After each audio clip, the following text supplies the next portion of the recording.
Muscular dystrophy SMA ബാധിതരെ സംബന്ധിച്ച് ഏറ്റവും വലിയൊരു പ്രശ്നമാണ് നിരന്തരമായി വീൽ ചെയറിൽ ഇരിക്കുമ്പോൾ നമ്മൾ നേരിടുന്ന പലവിധ ശാരീരിക പ്രശ്നങ്ങൾ എന്ന് പറയുന്നത്. ആ ഒരു വിഷയത്തിലാണ് നമ്മളുടെ ഇന്നത്തെ ഈ ഒരു സെഷൻ നടക്കാൻ പോകുന്നത്. അപ്പോൾ ഇന്നത്തെ സെഷൻ നടക്കുമ്പോൾ ഈ ഒരു നിമിഷം നമുക്കൊപ്പമായിരിക്കുന്നത് national institute of physical medicine and rehabilitation അഥവാ നിപ്പറിലെ കൺസൾട്ടന്റ് ഫിസിയാട്രിസ്റ്റ് ആയ ഡോക്ടർ നീന മാം ആണ്. ഏറ്റവും സ്നേഹത്തോടെ ഈ ഒരു പ്രോഗ്രാമിലേക്ക് മാഡത്തെ സ്വാഗതം ചെയ്യുന്നു. നീന മാം, സ്വാഗതം. നന്ദി ജെറിൻ. ഓക്കെ, അപ്പോ ഈ ഒരു പ്രോഗ്രാം കണ്ടുകൊണ്ടിരിക്കുന്ന ഏവരെയും ഏറ്റവും സ്നേഹത്തോടെ തന്നെ സ്വാഗതം ചെയ്യുകയാണ്.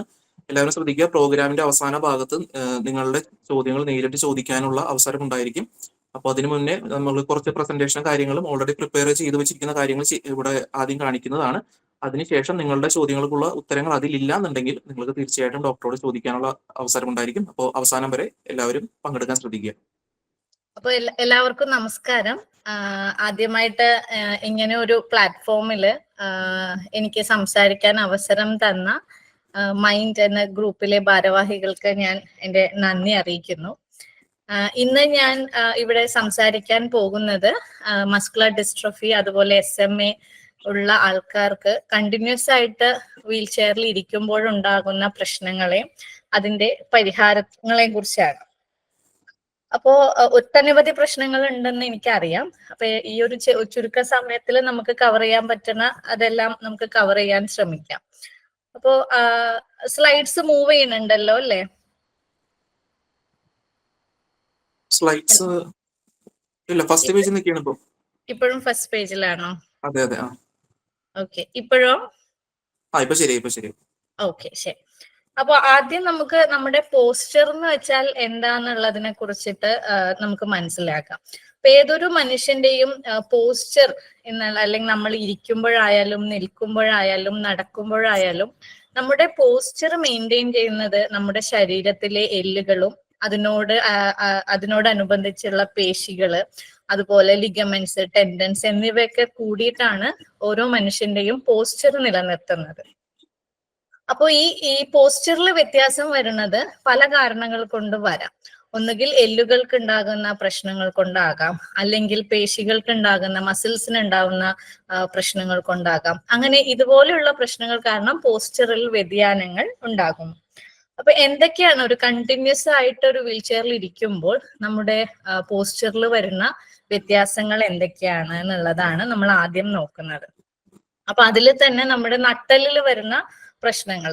അപ്പൊ നമുക്കറിയാം, നമ്മുടെ പോസ്ചർ നിലനിർത്തുന്നതിന്റെ ഒരു പ്രധാന ഭാഗമാണ് നമ്മുടെ നട്ടെല്ല്. നിവർന്ന് ഇരിക്കാനായാലും നിൽക്കാനായാലും നട്ടെല്ലിന്റെ ഒരു റോള് വളരെ ഇമ്പോർട്ടന്റ് ആയിട്ടുള്ളതാണ്. അപ്പം ആദ്യമായിട്ട് നമുക്ക് നട്ടെല്ലിന് മുന്നോട്ട് വരുന്ന വളവ്, ഇതിനെ കൈഫോസിസ് എന്നാണ് പറയാ. അപ്പൊ കൈഫോസിസ് ആണ് ഒരു പ്രശ്നം. അപ്പൊ നട്ടെല്ല് മുന്നോട്ട് വളഞ്ഞിരിക്കും.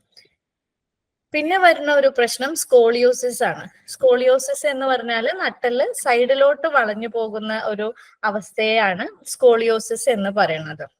അപ്പോൾ ഇത് രണ്ടും നട്ടെല്ലിനെ നിവർന്ന് നിർത്താനുള്ള പേശികൾക്ക് ബലക്ഷയം അല്ലെങ്കിൽ ബലഹീനത വരുമ്പോൾ അതിന്റെ വീക്ക്നെസ് കാരണമാണ് ഈ മുന്നിലോട്ടുള്ള വളവായാലും സൈഡിലേക്കുള്ള വളവായാലും വരുന്നത്.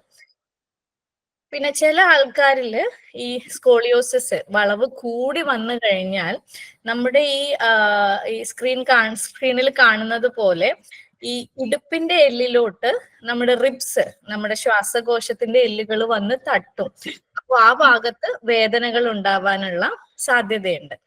അതുപോലെ തന്നെ ഇപ്പോ വളവ് കൂടി വരികയാണെങ്കിൽ നമ്മൾ ഇരിക്കുമ്പോഴുള്ള പൊസിഷൻ ഇതുപോലെ സ്കോളിയോസിസ് കൂടി വരികയാണെങ്കിൽ നമ്മുടെ ഇടുപ്പിന്റെ എല്ല് അവിടുന്ന് തെന്നി മാറി നിൽക്കാനുള്ള സാധ്യത കൂടെ ഉണ്ട്. ഈ ചിത്രത്തിൽ കാണുന്ന പോലെ ഈ ഒരു പൊസിഷൻ, നമ്മൾ ഇരിക്കുന്ന പൊസിഷൻ കറക്റ്റ് അല്ലെങ്കിൽ ഇടുപ്പിന്റെ എല്ലിനും കൂടെ പ്രശ്നം വരാനുള്ള സാധ്യതയുണ്ട്. ഇപ്പൊ ഇടുപ്പെല്ല് നമുക്ക് പലതരത്തില്, നമ്മൾ ഇരിക്കുന്ന പോസ്ചർ കറക്റ്റ് അല്ലെങ്കിൽ ഒന്നുകിൽ ഇടുപ്പെല്ല് പിറകിലോട്ട് ഊന്നി നിൽക്കാം, അല്ലെങ്കിൽ ഇടുപ്പിന്റെ എല്ല് മുന്നിലോട്ട്, അല്ലെങ്കിൽ ഇതുപോലെ ചരിഞ്ഞു നിൽക്കാം. ഇങ്ങനെയുള്ള പോസ്ചറിന് വരുന്ന വ്യത്യാസങ്ങൾ കാരണം ഇടുപ്പിന്റെ എല്ലുകൾക്ക് മാറി മാറിയുള്ള ഓരോ പൊസിഷൻസ് വരും. പിന്നെ വരുന്നതാണ് ഈ നട്ടെല്ലിന്റെ പിറകിൽ വരുന്ന അമിതമായ വളവ്. ഇതിനെ ലോർഡോസിസ് എന്നാണ് പറയാ. വളവ് കൂടിയിരിക്കും.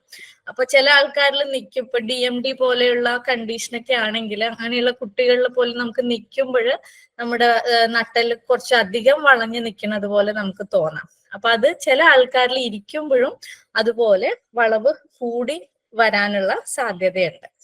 അപ്പൊ ഇത്രയൊക്കെയാണ് നട്ടെല്ലിൽ വരുന്ന പൊസിഷനിൽ വരുന്ന പ്രശ്നങ്ങൾ. ഇനി എന്താണ് ഇങ്ങനെയുള്ള പൊസിഷന് വരുന്ന പോസ്ചറിൽ വരുന്ന വ്യത്യാസങ്ങൾ ഉണ്ടായാലുള്ള പ്രശ്നങ്ങൾ എന്ന് ചോദിച്ചാൽ, ഒന്ന്, നമുക്ക് ശരിയായ രീതിയിൽ ഇരിക്കാൻ പറ്റില്ല. ഇങ്ങനെയുള്ള നട്ടെല്ലിൽ വളവുകൾ വന്നാൽ നമുക്കൊരു വീൽ ചെയറിൽ അല്ലെങ്കിൽ ഒരു ചെയറിൽ ശരിയായ രീതിയിൽ നമുക്ക് ഇരിക്കാൻ സാധിക്കില്ല.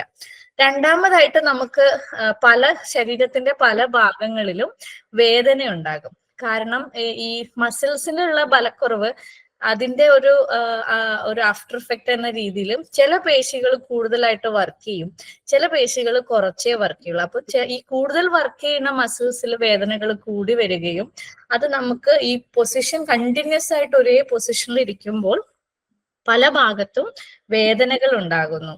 അതുപോലെ തന്നെ പരിചരിക്കുന്ന ആൾക്കാർക്ക് ഇങ്ങനെ അമിതമായിട്ടുള്ള പോസ്ചറൽ പ്രശ്നങ്ങൾ ഉണ്ടെങ്കിൽ നമ്മൾ പരിചരിക്കുന്ന ആൾക്കാർക്ക് നമ്മളെ കൈകാര്യം ചെയ്യാൻ ബുദ്ധിമുട്ടുണ്ടാകുന്നു.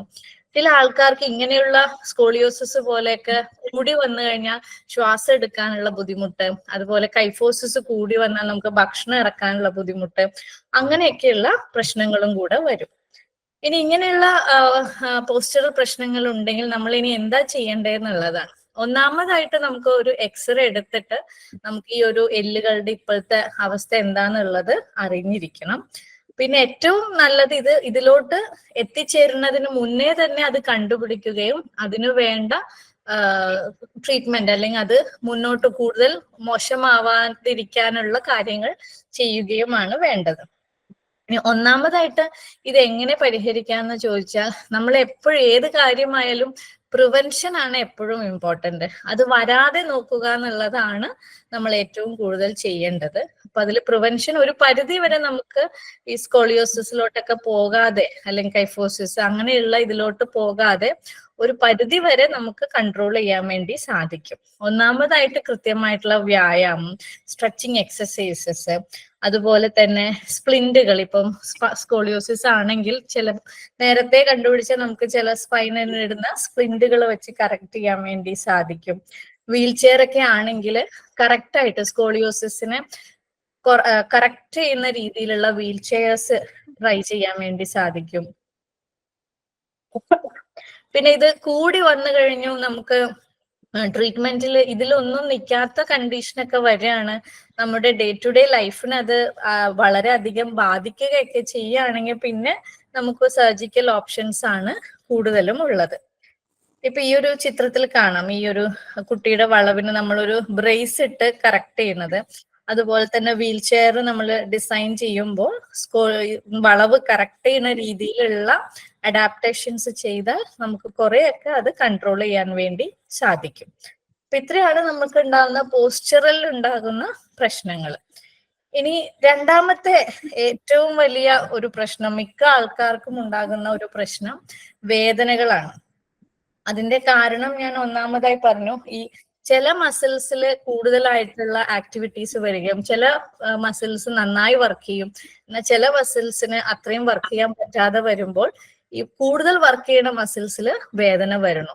അപ്പൊ ഈ പേശികളിൽ ഉണ്ടാകുന്ന ബലക്ഷയം, വീക്ക്നെസ് കാരണം പേശികളാണ് നമ്മുടെ ഓരോ ജോയിന്റിനെയും അതിൻ്റെതായ രീതിയിൽ പിടിച്ചു വെക്കുന്നത് ഈ മസിൽസ് ആണ്.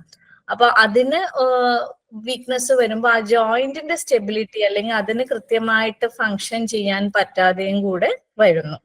അപ്പൊ വേദന നമുക്ക് ഓരോ ഭാഗത്തായിട്ട് എടുത്താൽ, നമുക്ക് ഏറ്റവും മുകളിൽ നിന്ന് തുടങ്ങിയാൽ കഴുത്ത് വേദന, കുറെ ആൾക്കാർക്ക് കഴുത്തിൽ വേദന പറയാറുണ്ട്. കഴുത്ത് വേദന ഒന്നാമതായിട്ട് നമ്മൾ കറക്റ്റായിട്ട് ഇരിക്കുന്നില്ല, അല്ലെങ്കിൽ ഇപ്പൊ കുറെ പേര് വീൽ ചെയറിൽ ഇരുന്ന് ജോലി ചെയ്യുന്നവരായിരിക്കാം, അതിൽ തന്നെ കമ്പ്യൂട്ടർ വെച്ചിട്ട് ജോലി ചെയ്യുന്നവരുണ്ടാകും. അപ്പൊ അങ്ങനെയുള്ള ആൾക്കാരിൽ കഴുത്ത് വേദന വളരെ കോമൺ ആണ്. അത് ഒന്നാമതായിട്ട് അവര് വർക്ക് ചെയ്യുന്ന രീതി, ഈ കമ്പ്യൂട്ടർ ആയാലും സിസ്റ്റം ആയാലും അത് വെക്കുന്നത് അത് കറക്റ്റ് പൊസിഷനിലല്ല വെക്കുന്നത് എങ്കിൽ നമുക്ക് കഴുത്തുവേദന വരും. അപ്പൊ ഈ ഇരിക്കുന്ന പൊസിഷൻ ഭയങ്കര ഇമ്പോർട്ടന്റ് ആണ്. അപ്പൊ കഴുത്തില് കഴപ്പ്, അതുപോലെ ഈ വേദന കയ്യിലോട്ട് ഇറങ്ങി വരിക, കയ്യിലോട്ട് തരിപ്പ് വരിക, അങ്ങനെയൊക്കെയുള്ള പ്രശ്നങ്ങളാണ് മിക്ക ആൾക്കാരിലും കണ്ടുവരുന്നത്. ഈ കഴുത്ത് വേദനയ്ക്ക് നമുക്ക് ചെയ്യാൻ പറ്റുന്നത്, ഒന്ന് കഴുത്തിന്റെ പ്രോപ്പർ ആയിട്ടുള്ള സ്ട്രെച്ചിങ് ചെയ്യണം. അതുപോലെ നമ്മൾ ഇരിക്കുന്ന പൊസിഷൻ, നമ്മളൊരു ഇപ്പൊ ജോലി ചെയ്യാനായാലും എപ്പോഴായാലും ഇരിക്കുമ്പോൾ അത് കറക്റ്റ് ആയിട്ടുള്ള പൊസിഷനിൽ നമ്മൾ ഇരുന്നാൽ നമുക്ക് ആ ഒരു കഴുത്തിന്റെ പ്രശ്നങ്ങൾ കുറെയൊക്കെ കൺട്രോൾ ചെയ്യാൻ വേണ്ടി സാധിക്കും. ഇപ്പൊ സിറ്റിംഗ് പൊസിഷൻ കറക്റ്റ് ചെയ്യാം. ഒരുപാട് സമയം ഇപ്പൊ ജോലി ചെയ്യുമ്പോൾ ഒരുപാട് സമയമൊക്കെ ഇരിക്കണമെങ്കിൽ ഇടയിൽ നമ്മുടെ കഴുത്തിന്റെ മസിൽസിനെ സ്ട്രെച്ചിങ് ചെയ്യാം. ഇതൊക്കെയാണ് നമുക്ക് കഴുത്ത് വേദന തടയാൻ വേണ്ടി ചെയ്യേണ്ട കാര്യങ്ങൾ. പിന്നെ മിക്ക ആൾക്കാരും പറയാ കൈകളിലെ പ്രശ്നങ്ങളാണ്. അതിൽ ഒന്നാമതായിട്ട് ഷോൾഡറിൽ വരുന്ന വേദനയാണ്. ഇപ്പൊ ഷോൾഡർ നമുക്കറിയാം, നമ്മളിപ്പോ വീൽ ചെയർ ഇപ്പൊ പവേർഡ് വീൽ ചെയർ ആണെങ്കിലും അല്ലെങ്കിൽ മാനുവലി നമ്മൾ തള്ളുന്ന വീൽ ചെയർ ആയാലും ഈ കൈയിന്റെ ഷോൾഡറിന്റെ കറക്റ്റ് പൊസിഷൻ വെച്ചില്ലെങ്കിൽ ഷോൾഡറിൽ വേദന വരും.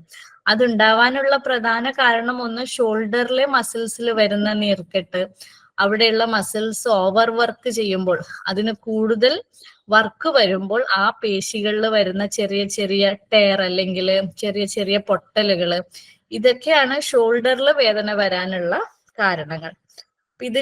ഇതിനെ നമുക്ക് തടയാൻ സാധിക്കുന്ന എങ്ങനെയാന്ന് വെച്ചാൽ വ്യായാമം തന്നെയാണ് ഒന്ന്. കറക്റ്റ് ആയിട്ട് ഷോൾഡർ മസിൽസിനെ സ്ട്രെച്ച് ചെയ്യുക, അതിന്റെ ഒരേ പൊസിഷനിൽ നിന്ന് റിപ്പീറ്റഡ് ആയിട്ട് ഒരു വർക്ക് ചെയ്യുമ്പോൾ അതിന് ഇടയ്ക്കിടയ്ക്ക് റെസ്റ്റ് കൊടുക്കുക, അല്ലെങ്കിൽ ഇടയ്ക്കിടയ്ക്ക് സ്ട്രെച്ച് ചെയ്ത് അതിന്റെ മസിൽസിനെ കുറച്ചും കൂടെ കറക്റ്റ് ആയിട്ട് വർക്ക് ചെയ്യിപ്പിക്കുക. ഇതൊക്കെയാണ് നമുക്ക് ഷോൾഡർ വേദനയ്ക്ക് ചെയ്യാൻ പറ്റുന്നത്. പിന്നെ ചില ആൾക്കാർക്ക് കൈയിന്റെ മുട്ടില് വേദന വരാറുണ്ട്. അത് പ്രധാനമായിട്ടും കൈമുട്ട്, നമ്മൾ വീൽ ചെയർ ഇരിക്കുമ്പോൾ കൈമുട്ട് കറക്റ്റ് ആയിട്ട് പ്ലേസ് ചെയ്തില്ലെങ്കിൽ, അതല്ല ഇപ്പൊ കമ്പ്യൂട്ടർ ഒക്കെ യൂസ് ചെയ്ത് വർക്ക് ചെയ്യുന്നവരാണ്, മൗസ് ഒക്കെ യൂസ് ചെയ്യുമ്പോൾ കൈ കറക്റ്റ് ആയിട്ടൊരു സ്ഥലത്ത് റെസ്റ്റ് ചെയ്തില്ലെങ്കിൽ കൈകളിലെ മുട്ടുകളിലും വേദന വരും. അതും ഈ കറക്റ്റ് പോസ്ചർ, നമ്മൾ ഇരിക്കണത് വർക്ക് ചെയ്യുമ്പോഴുള്ള പോസ്ചർ കറക്റ്റ് ചെയ്താൽ നമുക്കൊരു പരിധി വരെ അതും കൺട്രോൾ ചെയ്യാൻ വേണ്ടി സാധിക്കും. പിന്നെ എല്ലാവരെയും അലട്ടുന്ന വേറൊരു പ്രശ്നം നടുവിലെ അല്ലെങ്കിൽ ബാക്ക് പെയിൻ, നട്ടെല്ലിന്റെ താഴെ ഭാഗത്തുണ്ടാകുന്ന വേദനയാണ്. അത് പ്രധാനമായിട്ടും ഒന്നാമത്തെ ഒരു കാരണം നമ്മൾ ഇരിക്കുന്ന പോസ്ചർ തന്നെയാണ്. പലപ്പോഴും നമ്മുടെ ഒരു ബാക്കിന്റെ, നമ്മൾ ഇരിക്കുന്ന ഒരു 90 ഡിഗ്രി പോസ്ചർ എന്ന് പറയും. ചിലവർക്ക് അങ്ങനെ ഇരിക്കാൻ സാധിക്കില്ല, പക്ഷെ ചിലവരാണെങ്കിൽ അങ്ങനെ ഇരിക്കാൻ സാധിക്കുമെങ്കിലും അങ്ങനെ ഒരു കറക്റ്റ് പോസ്ചറിലായിരിക്കില്ല ഇരിക്കുന്നത്. അപ്പൊ കുറെ നേരം ഇരുന്ന് ജോലി ചെയ്യുമ്പോഴായാലും അല്ലെങ്കിൽ അല്ലാത്ത ട്രാവൽ ചെയ്യുമ്പോഴൊക്കെ ആയാലും ബാക്ക് പെയിൻ മിക്ക ആൾക്കാർക്കും ഉണ്ടാകുന്ന ഒരു പ്രശ്നമാണ്. ഈ ബാക്ക് പെയിൻ ചില ആൾക്കാർക്ക് കാലുകളിലേക്കും കൂടെ ഇറങ്ങി വരും. അതിന്റെ കൂടെ കാലിലേക്ക് തരിപ്പ്, അങ്ങനെയൊക്കെയുള്ള പ്രശ്നങ്ങളും കൂടെ വരാറുണ്ട്. ഇതിനും കൃത്യമായിട്ടുള്ള വ്യായാമം, ബാക്ക് സ്ട്രെച്ചിങ് അല്ലെങ്കിൽ ബാക്ക് മസിൽ, നമ്മുടെ നട്ടെല്ലിനെ ശക്തിപ്പെടുത്തുന്ന കുറച്ച് പേശികളുണ്ട്, പാരാസ്പൈനൽ മസിൽസ് എന്ന് പറയും. അപ്പൊ ആ പേശികളെ ശക്തിപ്പെടുത്തുന്ന രീതിയിലുള്ള വ്യായാമങ്ങൾ ചെയ്താൽ നമുക്ക് അത് തടയാൻ വേണ്ടി സാധിക്കും. അതുപോലെ നമ്മൾ ഇരിക്കുന്ന പൊസിഷൻ, നമ്മൾ ഇപ്പൊ വീൽ ചെയറിൽ ഇരിക്കുമ്പോൾ കറക്റ്റ് രീതിയിൽ ഇരുന്ന് കഴിഞ്ഞാലും നമുക്ക് ബാക്ക് പെയിൻ കുറെയൊക്കെ മാറ്റിയെടുക്കാൻ വേണ്ടി സാധിക്കും. അപ്പോ ഇതാണ് ബാക്ക് പെയിൻ കൊണ്ടുള്ള ബുദ്ധിമുട്ടുകൾ. അപ്പൊ ഈ ഒരു ചിത്രത്തിൽ കാണുന്ന പോലെ നമുക്ക് ഇങ്ങനെ ഇരുന്ന് കഴിഞ്ഞാൽ ഈ ബാക്കിലെ മസിൽസിന് ഒരുപാട് പ്രശ്നങ്ങൾ ഉണ്ടാകും. അപ്പൊ കറക്റ്റ് ആയിട്ട് ഇതിനൊരു 90 ഡിഗ്രി എന്ന് പറയും. ഈ ബാക്കിന്റെ അലൈൻമെന്റും നമ്മുടെ കാല് നിൽക്കുന്ന ഇതും തമ്മിൽ ഒരു കറക്റ്റ് പൊസിഷനിൽ നിന്ന് കഴിഞ്ഞാൽ കുറെയൊക്കെ ഒരു ബാക്ക് മസിൽസിന് അധികം ബുദ്ധിമുട്ടില്ലാതെ മുന്നോട്ട് പോകാൻ വേണ്ടി സാധിക്കും. ഇനി കാലുകളിൽ എന്തൊക്കെയാണ് ബുദ്ധിമുട്ടുണ്ടാകുക എന്നുള്ളത്. അപ്പൊ നേരത്തെ ഞാൻ പറഞ്ഞതുപോലെ ശരിയായ രീതിയിൽ നമ്മൾ ഇരിക്കുന്നില്ലെങ്കിൽ ഇടുപ്പിലെ എല്ലിന്റെ പൊസിഷനിൽ വ്യത്യാസം വരുന്നു. കാലുകളില് കറക്റ്റ് ആയിട്ട് നമുക്ക് വീൽ ചെയറിൽ പൊസിഷൻ ചെയ്യാൻ പറ്റിയില്ലെങ്കിൽ കാലുകളിൽ വളവ് ഉണ്ടാകുന്നു. കാല് വീൽ ചെയറിൽ കറക്റ്റ് ആയിട്ട് വെക്കാതെ തെന്നിപ്പോവുക, അങ്ങനെയൊക്കെയുള്ള പ്രശ്നങ്ങളും കൂടെ വരാറുണ്ട്. ഇതിന് നമുക്ക് ചെയ്യാൻ പറ്റുന്നത് കറക്റ്റ് ആയിട്ടൊരു പോസ്ചർ, വീൽ ചെയറിൽ ഇരിക്കുമ്പോഴുള്ള നമ്മുടെ പോസ്ചർ വളരെ കൃത്യമായിട്ട് തന്നെ നോക്കണം. ഈ രണ്ട് ചിത്രത്തിൽ നമുക്ക് അതിന്റെ ഒരു വ്യത്യാസം മനസ്സിലാകാൻ വേണ്ടി സാധിക്കും. ബാക്ക് സപ്പോർട്ട് ചെയ്ത് ഒരു 90 ഇവിടെ ഒരു കറക്റ്റ് പൊസിഷൻ കിട്ടിക്കഴിഞ്ഞാൽ കാലിലെ പ്രശ്നമായാലും നട്ടലിന്റെ പ്രശ്നമായാലും ഇതെല്ലാം കുറച്ച് ഒരു പരിധി വരെ നമുക്ക് കൺട്രോൾ ചെയ്യാൻ വേണ്ടി സാധിക്കും.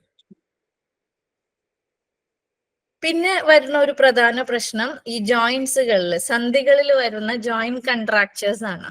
അപ്പൊ ഞാൻ നേരത്തെ പറഞ്ഞല്ലോ, ഓരോ ജോയിന്റ്സും അല്ലെങ്കിൽ ഓരോ സന്ധികളും വർക്ക് ചെയ്യണത് അതിന് ചുറ്റുമുള്ള പേശികളുടെ സഹായത്തോടു കൂടിയാണ്. അപ്പൊ പേശികളില് ബലക്കുറവ് വരുമ്പോൾ ആ ജോയിന്റിലെ മൂവ്മെന്റ്സ്, ആ ജോയിന്റിന്റെ അനക്കം കുറയുന്നു. അപ്പൊ അത് അനങ്ങാതിരിക്കുന്നതിന്റെ അതിന്റെ ഒരു റിസൾട്ടായിട്ട് ആ ജോയിന്റിൽ പതിയെ പതിയെ സ്റ്റിഫ്നെസ് അല്ലെങ്കിൽ കൺട്രാക്ചേഴ്സ് വരുന്നു. അപ്പൊ ഈ ചിത്രത്തിൽ കാണുന്ന പോലെ മുട്ടുകളില് നമുക്ക് മുട്ട് മുഴുവനായിട്ടും നിവർത്താൻ പറ്റാത്ത അവസ്ഥ ഉണ്ടാകാം. ഇപ്പൊ പാദത്തിന്റെ അവിടെ കാലിന്റെ പാദം മുകളിലോട്ട് മുഴുവനായിട്ടും പൊക്കി കൊണ്ടുവരാൻ സാധിക്കില്ല. ചില ആൾക്കാർക്ക് കൈയിന്റെ മുട്ടില് ടൈറ്റ്നസ് വരാം, പത്തിയുടെ അവിടെ ടൈറ്റ്നസ് വരാം. അപ്പൊ ഇതൊക്കെയാണ് ജോയിന്റ് കൺട്രാക്ചേഴ്സ് എന്ന് പറയുന്നത് നമ്മൾ. ഇതിന് നമുക്ക് ഇത് എങ്ങനെ തടയാം, അല്ലെങ്കിൽ ഇത് വന്നു കഴിഞ്ഞാൽ എന്താ ചെയ്യാന്നുള്ളതാണ്. ഇത് തടയാനുള്ള ഒരേ ഒരു പോംവഴി നമ്മള് എക്സസൈസസ് ആണ്. ഓരോ ജോയിന്റിനും നമ്മൾ കൊടുക്കുന്ന വ്യായാമങ്ങള്. അതുപോലെ എപ്പോഴും നമുക്ക് എക്സസൈസ് ചെയ്യാൻ വേണ്ടി സാധിക്കില്ല.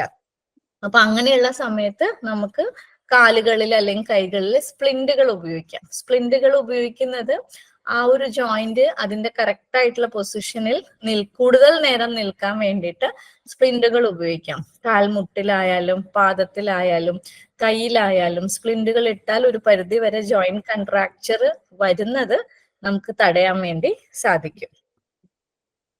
അപ്പൊ ഇതുപോലെ സ്ട്രെച്ചിങ് ചെയ്യുക, ജോയിന്റ്സിന് എക്സസൈസുകൾ കൊടുക്കാം. കാലുകളിൽ സ്പ്ലിന്റുകൾ ഇട്ട് കഴിഞ്ഞാൽ ജോയിന്റ് കൺട്രാക്ചറിന് നമുക്ക് വരാതെ നോക്കാൻ വേണ്ടി സാധിക്കും. ഇനി അടുത്തൊരു പ്രശ്നം, ഒരുപാട് നേരം നമ്മൾ ഒരേ പൊസിഷനിൽ ഇരുന്ന് കഴിഞ്ഞാൽ നമ്മുടെ ശരീരത്തിൽ വരാനുള്ള വേറൊരു പ്രശ്നം മുറിവുകളാണ്. പ്രഷർ സോർസ് എന്ന് പറയും. അപ്പൊ ഇരിക്കുമ്പോൾ നമ്മുടെ എല്ലുകൾ ഊന്നി നിൽക്കുന്ന സ്ഥലത്ത് ഒരുപാട് പ്രഷർ വരുമ്പോൾ അതിന്റെ അടിയിലുള്ള ശരീരഭാഗത്തേക്കുള്ള രക്തയോട്ടം കുറയുകയും അവിടേക്കുള്ള ഓക്സിജന്റെ സപ്ലൈ കുറയുകയും ചെയ്യുന്നു. അപ്പൊ അങ്ങനെ വരുമ്പോൾ ആ ഭാഗത്ത് പതിയെ അവിടുത്തെ സ്കിൻ അല്ലെങ്കിൽ തൊലിപ്പുറത്ത് വ്രണങ്ങൾ ഉണ്ടാകാൻ വേണ്ടി തുടങ്ങും. അപ്പോ സാധാരണ മൊബിലിറ്റി ഉള്ളപ്പോഴും നമ്മൾ ഇടയ്ക്കിടയ്ക്ക് നമ്മൾ അറിയാതെ തന്നെ ഒരു പ്രഷർ മാറി മാറി ഇരിക്കുമ്പോൾ നമ്മൾ അറിയാതെ ഓരോ സൈഡിലോട്ടായിട്ട് മാറി മാറി പോകും. പക്ഷെ മൊബിലിറ്റി നമ്മൾക്ക് റെസ്ട്രിക്റ്റഡ് ആകുമ്പോൾ നമുക്കത് സ്വന്തമായിട്ട് ചിലപ്പോൾ മാറാൻ വേണ്ടി സാധിച്ചെന്ന് വരില്ല. അങ്ങനെ വരുമ്പോഴാണ് നമ്മുടെ സ്കിന്നില് മുറിവുകൾ ഉണ്ടാകുന്നത്. നമ്മൾ വീൽ ചെയറിൽ ഇരിക്കുമ്പോൾ മുറിവുകൾ വരുന്ന കോമൺ ആയിട്ടുള്ള കുറച്ച് സ്ഥലങ്ങളുണ്ട്. അതിൽ ഏറ്റവും കൂടുതൽ നമ്മൾ ഇരിക്കുന്ന ഭാഗത്താണ് മുറിവുകൾ വരിക, ഈ ഒരു ഭാഗത്തായിട്ടാണ്. പിന്നെ വരിക കാൽപാദത്തിന്റെ പിറകിലായിട്ട് വരും. പിന്നെ കൈമുട്ടില്, അതുപോലെ തന്നെ നമ്മുടെ ബാക്കില് ഷോൾഡറിന്റെ സ്കാപ്പുല എന്ന് പറയും, ഷോൾഡറിന്റെ ഇവിടെ വരുന്ന എല്ല് മുട്ടി നിൽക്കുന്ന ഭാഗത്തും മുറിവുകൾ വരാനുള്ള സാധ്യതയുണ്ട്.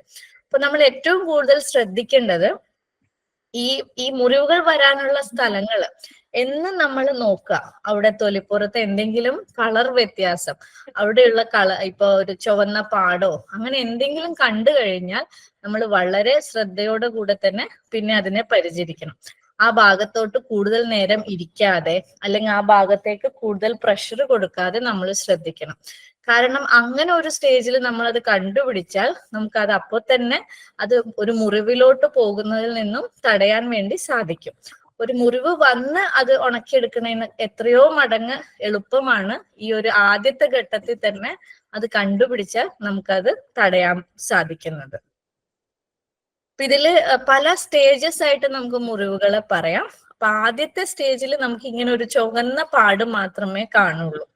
രണ്ടാമത് തൊലിയിൽ ഉണ്ടാകുന്ന തൊലി ചെറുതായിട്ട് പോകുന്ന ഒരവസ്ഥയായിരിക്കും. മൂന്നാമതായിട്ട് കുറച്ചും കൂടെ ആഴത്തിലുള്ള മുറിവ്. നാലാമതായിട്ട് വരുന്നത് വലിയ മുറിവായിരിക്കും. അത് മസിൽസ്, പേശികളിനെയും എല്ലിലോട്ടും എല്ലാം അത് ബാധിക്കുന്നു. ഇതിൽ ആദ്യം പറഞ്ഞ 2 സ്റ്റേജസ് ആണെങ്കിൽ നമുക്കത് എളുപ്പത്തിൽ തന്നെ മാറ്റിയെടുക്കാൻ സാധിക്കും. പക്ഷെ പിന്നീടുള്ള ഈ 2 സ്റ്റേജസിലാണ് മുറിവുകൾ എത്തുന്നതെങ്കിൽ അത് മാറ്റിയെടുക്കാൻ ബുദ്ധിമുട്ടായിരിക്കും. ഡെയിലി ഡ്രസ്സിങ്, ഇപ്പൊ അതിലോട്ട് ഇൻഫെക്ഷൻ വന്നു കഴിഞ്ഞാൽ അത് മാറ്റിയെടുക്കാനുള്ള ആന്റിബയോട്ടിക്കുകൾ, ട്രീറ്റ്മെന്റ്, വലിയ മുറിവുകളൊക്കെ ആണെങ്കിൽ സർജറി വരെയൊക്കെ പോകേണ്ടി വരാറുണ്ട്. ഇനി ഈ പ്രഷർ ഒരുപാട് സമയം ഒരു സ്ഥലത്ത് പ്രഷർ നിൽക്കുന്നത് കൊണ്ടാണ് ഇങ്ങനെ മുറിവ് വരുന്നത് എന്ന് പറഞ്ഞു. അപ്പൊ അത് തടയാൻ വേണ്ടി നമ്മൾ എന്താ ചെയ്യേണ്ടത്? പ്രഷർ കുറയ്ക്കാൻ, അല്ലെങ്കിൽ ആ ഭാഗത്തേക്കുള്ള പ്രഷർ കുറയ്ക്കാൻ നമുക്ക് ചെയ്യാവുന്ന ഒരേ ഒരു കാര്യം പ്രഷറിനെ ഇടയ്ക്കിടയ്ക്ക് ഒഴിവാക്കുക, അല്ലെങ്കിൽ പ്രഷർ റിലീഫ് കൊടുക്കുക എന്നുള്ളതാണ്. അപ്പൊ അതിന്റെ ഒരു മാർഗം പുഷപ്സ് ആണ്. നമ്മൾ ഇരിക്കണ അവിടെ നിന്ന് പുഷപ്സ് എടുക്കുക എന്നുള്ളതാണ്. പക്ഷെ അത് എല്ലാവർക്കും ചെയ്യാൻ സാധിക്കണമെന്നില്ല. അപ്പൊ പുഷപ്സ് സാധിക്കുന്നവര് പുഷപ്സ് ചെയ്യുക. എല്ലാ 15 അല്ലെങ്കിൽ 30 മിനിറ്റ് കൂടുമ്പോൾ ഇരിക്കണ പൊസിഷനിൽ നിന്നും സിറ്റിംഗ് പുഷപ്സ് ചെയ്ത് കഴിഞ്ഞാൽ നമുക്ക് അവിടേക്കുള്ള പ്രഷർ കുറച്ച് കിട്ടും. ഇനി പുഷപ്പ് ചെയ്യാൻ പറ്റാത്ത ആൾക്കാർക്ക് എന്ത് ചെയ്യാൻ പറ്റും? അതിലൊന്ന് നമുക്ക് വീൽ ചെയറിൽ ചെയ്യുന്ന ഒരു മോഡിഫിക്കേഷൻ ആണ്. വീൽ ചെയറിൽ ടിൽറ്റ് ചെയ്യാന്ന് പറയും. അതായത് വീൽ ചെയറിനെ ചെറുതായിട്ടൊന്ന് പൊക്കി കഴിഞ്ഞാൽ നമ്മുടെ ആ ഒരു ഇരിക്കുന്ന ഭാഗത്തേക്കുള്ള പ്രഷറിൽ നിന്നും കുറച്ചൊരു വ്യത്യാസം വരും. പക്ഷെ ഇത് നമ്മുടെ എല്ലാ വീൽ ചെയറിലും ഇങ്ങനെ ഒരു ഫെസിലിറ്റി ഉണ്ടാവില്ല, ഇങ്ങനെ ടിൽറ്റ് ചെയ്യാനുള്ള സൗകര്യം ഉണ്ടാവില്ല. ചില വീൽ ചെയർ നമുക്ക് റിക്ലൈൻ ചെയ്യാൻ പറ്റും. അതായത് ഇരിക്കണ പൊസിഷനിൽ നിന്നും നമ്മൾ ഒരു പകുതി കിടക്കണ ഒരു രൂപത്തിലോട്ട് നമുക്ക് ആ വീൽ ചെയറിനെ കൊണ്ടുപോകാൻ വേണ്ടി സാധിക്കും. അപ്പൊ ഇങ്ങനെ ഒരു ഫെസിലിറ്റി ഉണ്ടെങ്കിലും നമുക്ക് ആ ഒരു ഭാഗത്തേക്കുള്ള പ്രഷർ കുറച്ചൊക്കെ മാറ്റി കൊണ്ടുപോകാൻ വേണ്ടി സാധിക്കും. ഇനി ഇതൊന്നുമില്ല, ടിൽറ്റ് ചെയ്യാനും പറ്റില്ല, റിക്ലൈൻ ചെയ്യാനും പറ്റില്ല, നമുക്ക് പുഷപ്പ് എടുക്കാനും പറ്റില്ല, അങ്ങനെയാണെങ്കിൽ പിന്നെ നമുക്ക് ചെറിയ കുറച്ച് മെത്തേഡ്സ് വെച്ചിട്ട് പ്രഷർ റിലീഫ് കൊണ്ടുവരാൻ വേണ്ടി സാധിക്കും. അതിലൊന്ന് വീൽ ചെയറിൽ നിന്ന് ഒരു ഭാഗത്തോട്ട് ചരിയുക. ഇപ്പൊ ഒരു ഹാൻഡിൽ ഉണ്ടെങ്കിൽ അതിൽ പിടിച്ച് മറ്റൊരു ഭാഗത്തോട്ട് ചരിയുക. അപ്പൊ ഈ ഭാഗത്തേക്കുള്ള പ്രഷർ കുറഞ്ഞു കിട്ടും. അത് തന്നെ ഇപ്പുറത്തെ ഓപ്പോസിറ്റ് ഭാഗത്തോട്ടും കൂടെ നമ്മൾ ചെയ്യുക. അല്ലെങ്കിൽ ഇപ്പൊ അങ്ങനെ ചെയ്യാനുള്ള ഒരു ബാലൻസ് നമ്മുടെ സ്പൈനില്ല. ചില ആൾക്കാർക്ക് അങ്ങനെ അങ്ങോട്ടും ഇങ്ങോട്ടും ചെയ്യാനുള്ള ഒരു ശക്തി ഉണ്ടാവില്ല. അങ്ങനെയാണെങ്കിൽ ഇതുപോലൊരു ടേബിളിന്റെ അടുത്ത് ചെന്ന് ബോഡി ഒന്ന് അതിലോട്ട് ഊന്നി നിന്നാൽ നമ്മൾ ഇരിക്കുന്ന ഭാഗത്തേക്കുള്ള പ്രഷർ കുറഞ്ഞു കിട്ടും. പിന്നെ ഇങ്ങനെ മുന്നോട്ട് മടങ്ങാൻ സാധിക്കുന്നവരാണെങ്കിൽ മുന്നോട്ട് ബെൻഡ് ചെയ്ത് കഴിഞ്ഞാൽ ഈ ഇരിക്കുന്ന ഭാഗത്തുള്ള പ്രഷർ നമുക്ക് കുറയ്ക്കാൻ കുറച്ചു നേരത്തേക്ക് കുറഞ്ഞു കിട്ടും. അതല്ലെങ്കിൽ ഒരു കാലെടുത്ത് മറ്റേ കാലിന്റെ മുകളിൽ കയറ്റി വയ്ക്കുക. അപ്പൊ ഈ ഭാഗത്തെ പ്രഷർ കുറഞ്ഞു കിട്ടും. അത് കഴിയുമ്പോൾ മറ്റേ ഭാഗത്തും ഇതുപോലെ ചെയ്യുക. പിന്നെ ഇരുന്ന ഇതിൽ കാല് കയറ്റി വെക്കുക, അല്ലെങ്കിൽ ഇതുപോലെ മറ്റേ കാലും കയറ്റി വെക്കുക. പക്ഷെ ഇത് എല്ലാവർക്കും സാധിക്കണം എന്നില്ല. ഓരോ ആൾക്കാർക്കും വ്യത്യസ്തമായ രീതിയിലായിരിക്കും ഉണ്ടാകുക. അപ്പൊ ഏതെങ്കിലും രീതി നമുക്ക് ഇതിൽ ചെയ്യാൻ പറ്റുന്നുണ്ടെങ്കിൽ അത് നമ്മൾ ചെയ്യുക. ഐഡിയലി നമ്മൾ പറയാ ഒരു 15 അല്ലെങ്കിൽ 30 മിനിറ്റിൽ നമ്മുടെ പൊസിഷൻ മാറ്റിക്കൊണ്ടേയിരിക്കണം. എന്നാൽ മാത്രമേ ആ ഒരു പ്രഷർ റിലീഫ്, ആ നമ്മൾ ഇരിക്കുന്ന ഭാഗത്തേക്കുള്ള പ്രഷർ കുറയ്ക്കാൻ വേണ്ടി സാധിക്കുള്ളൂ. ഞാൻ പറഞ്ഞതുപോലെ നേരത്തെ നമ്മുടെ തൊലി ഈ ഇരിക്കുമ്പോഴുള്ള ഈ മുറിവുകൾ വരാനുള്ള സ്ഥലങ്ങള് നമ്മൾ എന്നും പരിശോധിച്ച് നോക്കണം. അത് നമ്മൾ നിത്യേന നിർബന്ധമായിട്ടും ചെയ്യേണ്ട ഒരു കാര്യമാണ്. തൊലിപ്പുറത്ത് ഇതുപോലെ ഒരു ചുവന്ന പാട് നമ്മൾ വിരൽ കൊണ്ട് അമർത്തി നോക്കിയാലും അത് പോകാത്ത രീതിയിലുള്ള ഒരു പാടാണെങ്കിൽ തീർച്ചയായും നമ്മളത് ശ്രദ്ധിക്കുകയും ആ ഭാഗത്തോട്ട് പിന്നെ ഇരിക്കുകയോ അല്ലെങ്കിൽ ശരീരത്തിന്റെ വേറെ ഭാഗത്താണെങ്കിൽ പ്രഷർ കൊടുക്കാതെ ശ്രദ്ധിക്കണം. ഇതാണ് നമ്മൾ പ്രഷർ അൾസർ അല്ലെങ്കിൽ പ്രഷർ സോർ വരാതിരിക്കാൻ ചെയ്യേണ്ട കാര്യങ്ങൾ. പിന്നെ ചില ആൾക്കാരിൽ വേറെ കുറച്ച് സ്കിൻ ഇൻഫെക്ഷൻസ് വരാറുണ്ട്. അതായത് ഒരേ രീതിയിൽ കണ്ടിന്യൂസ് ആയിട്ട് ഇരിക്കുമ്പോൾ നമ്മുടെ തൊലികൾ തമ്മിൽ ഒട്ടി നിൽക്കുന്ന ഭാഗങ്ങൾ, ഒന്നിക്കൽ കക്ഷത്തിന്റെ ഭാഗം അല്ലെങ്കിൽ ഇടുപ്പിന്റെ തൊടയുടെ ഭാഗത്തൊക്കെ ഫംഗൽ ഇൻഫെക്ഷൻസ് വരാറുണ്ട്. അപ്പൊ അത് ഒന്നുകിൽ ചിലപ്പോൾ വേർപ്പ് കുറെ നേരം തങ്ങി നിൽക്കുന്നത് കൊണ്ട്, അപ്പൊ ആ ഭാഗത്ത് ചൊറിച്ചില്, ചിലവർക്ക് ചൊറിഞ്ഞ് പൊട്ടി വരിക, അങ്ങനെ കുറച്ച് ബുദ്ധിമുട്ടുകൾ ഉണ്ടാകാറുണ്ട്. അപ്പൊ കഴിയുന്നതും ഈ പറഞ്ഞ പോലെ എല്ലാ ഭാഗത്തും കുറച്ച് മൂവ്മെന്റ്സ് ഇടയ്ക്ക് പറ്റുന്ന രീതിയിൽ കൊടുക്കുകയും, അമിതമായിട്ട് വേർക്കുന്നുണ്ടെങ്കിൽ ആ ഭാഗം ഇടയ്ക്കിടയ്ക്ക് ഒപ്പി വേർപ്പ് തങ്ങി നിൽക്കാതെ നിർത്താൻ വേണ്ടി ശ്രമിക്കണം. ഇൻഫെക്ഷൻ ഉണ്ടെങ്കിൽ അതിന് തക്കതായിട്ടുള്ള മെഡിക്കൽ ട്രീറ്റ്മെന്റും കൂടെ എടുക്കാൻ ശ്രദ്ധിക്കണം. പിന്നെ വേറൊരു ബുദ്ധിമുട്ട് കാലുകളിൽ വരുന്ന നീരാണ്. ഒരുപാട് സമയം ഇരിക്കുമ്പോൾ ചില ആൾക്കാരുടെ കാലുകളിൽ നീര് കാണാറുണ്ട്. അത് കാല് കുത്തി വെക്കുമ്പോൾ നമ്മുടെ ശരീരത്തിൽ ഉണ്ടാകുന്ന ഒരു ബുദ്ധിമുട്ടാണ്. ചില ആൾക്കാർക്ക് വേറെ അതിന്റെ കൂടെ വേറെ അസുഖങ്ങൾ, ഇപ്പൊ തൈറോയ്ഡ് ഉണ്ടെങ്കിൽ ഇതുപോലെ നീര് വരാം. അതുപോലെ ചില മരുന്നുകൾ കഴിച്ചാൽ നീര് വരാം. അങ്ങനെയുള്ള പ്രശ്നങ്ങളും കൂടെ വരാറുണ്ട്. അപ്പൊ ഇതിനെ നമുക്ക് കൂടുതൽ സമയം കാല് കുത്തി വെക്കാതെ ഇടയ്ക്ക് കാല് പൊക്കി വെച്ച് കഴിഞ്ഞാൽ നീര് കുറച്ചൊക്കെ കുറയ്ക്കാൻ വേണ്ടി നമുക്ക് സാധിക്കും. അതുപോലെ വേറെ എന്തെങ്കിലും അസുഖങ്ങൾ ഉണ്ടോന്നും കൂടെ ഇങ്ങനെ നീര് വരുമ്പോൾ നമ്മൾ എപ്പോഴും ശ്രദ്ധിക്കണം. കിഡ്നി സംബന്ധമായിട്ടുള്ള പ്രശ്നങ്ങൾ ഉണ്ടോ, തൈറോയ്ഡ് ടെസ്റ്റ് ചെയ്യുക, അങ്ങനെ നമ്മൾ കഴിക്കുന്ന മരുന്നുകളെ ഒന്നും കൂടെ ചെക്ക് ചെയ്യണം. അപ്പൊ ഇതാണ് നമ്മുടെ കാലിൽ കാണുന്ന നീരിന് നമ്മൾ ചെയ്യേണ്ടത്. ഇനി ജീവിതശൈലി രോഗങ്ങൾ. അപ്പൊ ജീവിതശൈലി രോഗങ്ങൾ ഇന്ന് എല്ലാ പോപ്പുലേഷനിലും കൂടി വരുന്ന ഒരു അവസ്ഥയാണ് ഇന്നത്തെ ഒരു സിറ്റുവേഷനിൽ ഉള്ളത്. അപ്പൊ പ്രധാനമായിട്ടും നമുക്ക് ജീവിതശൈലി രോഗങ്ങളിൽ കണ്ടുവരുന്നത് പ്രഷർ കൂടി നിൽക്കുക, അതുപോലെ ഷുഗറിന്റെ ഡയബറ്റിസ് പ്രശ്നമുണ്ടാകുക, കൊളസ്ട്രോളിന്റെ അളവ് കൂടി നിൽക്കുക, ഹൃദയ സംബന്ധമായിട്ടുള്ള പ്രശ്നങ്ങൾ കൂടി വരിക. ഇതൊക്കെയാണ് നമ്മൾ കോമൺ ആയിട്ട് ജീവിതശൈലി പ്രശ്നങ്ങൾ കാണുന്നത്.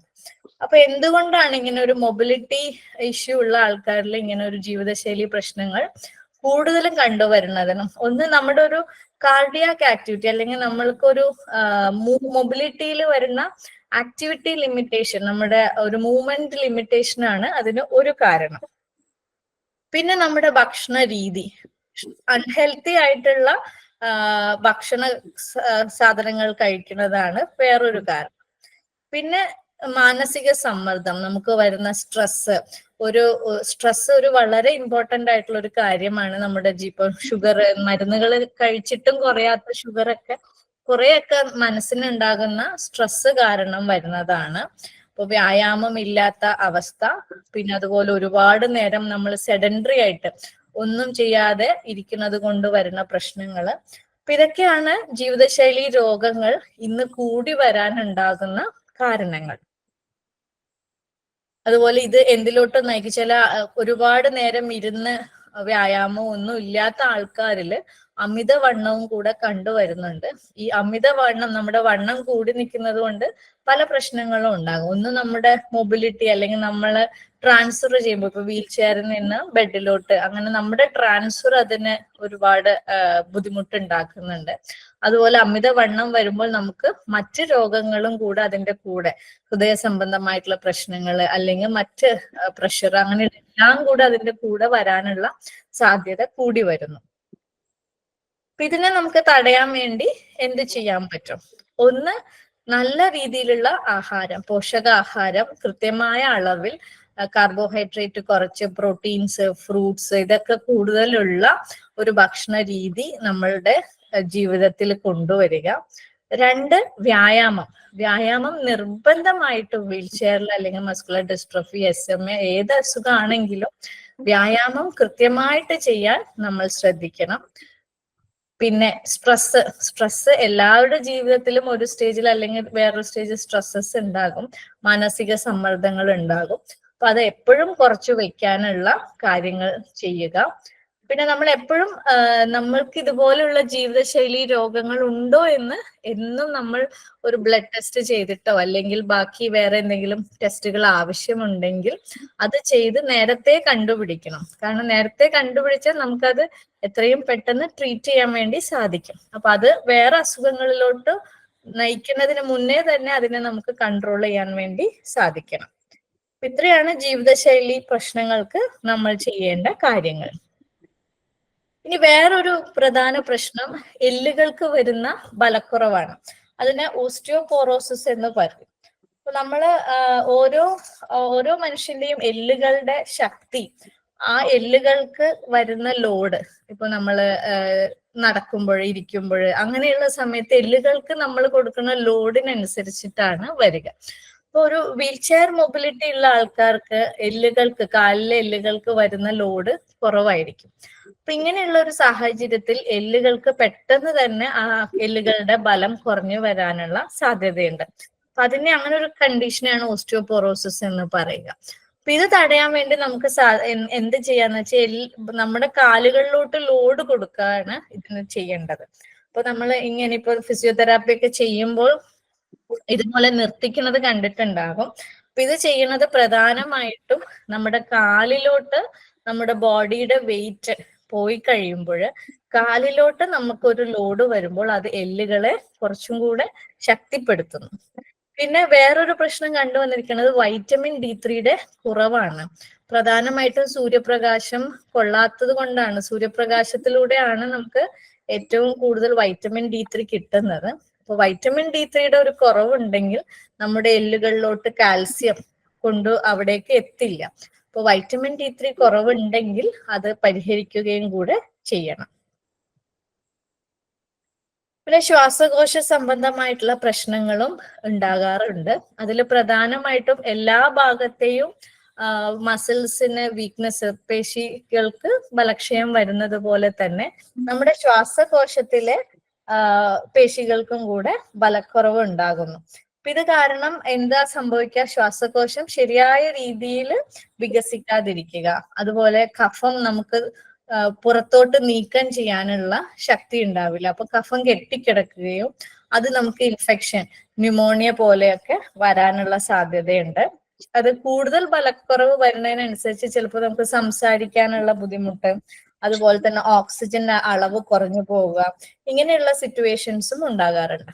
ഇതിനും കൃത്യമായിട്ടുള്ള ബ്രീത്തിങ് എക്സസൈസസ്, അതുപോലെ കഫം നീക്കാനുള്ള ടെക്നിക്സ്, ഓരോ ഇത് വെച്ചിട്ട് കഫം നീക്കിക്കളയാനുള്ള ടെക്നിക്സ്, അങ്ങനെ ഒരുപാട് കാര്യങ്ങൾ നമുക്ക് ചെയ്യാൻ സാധിക്കും.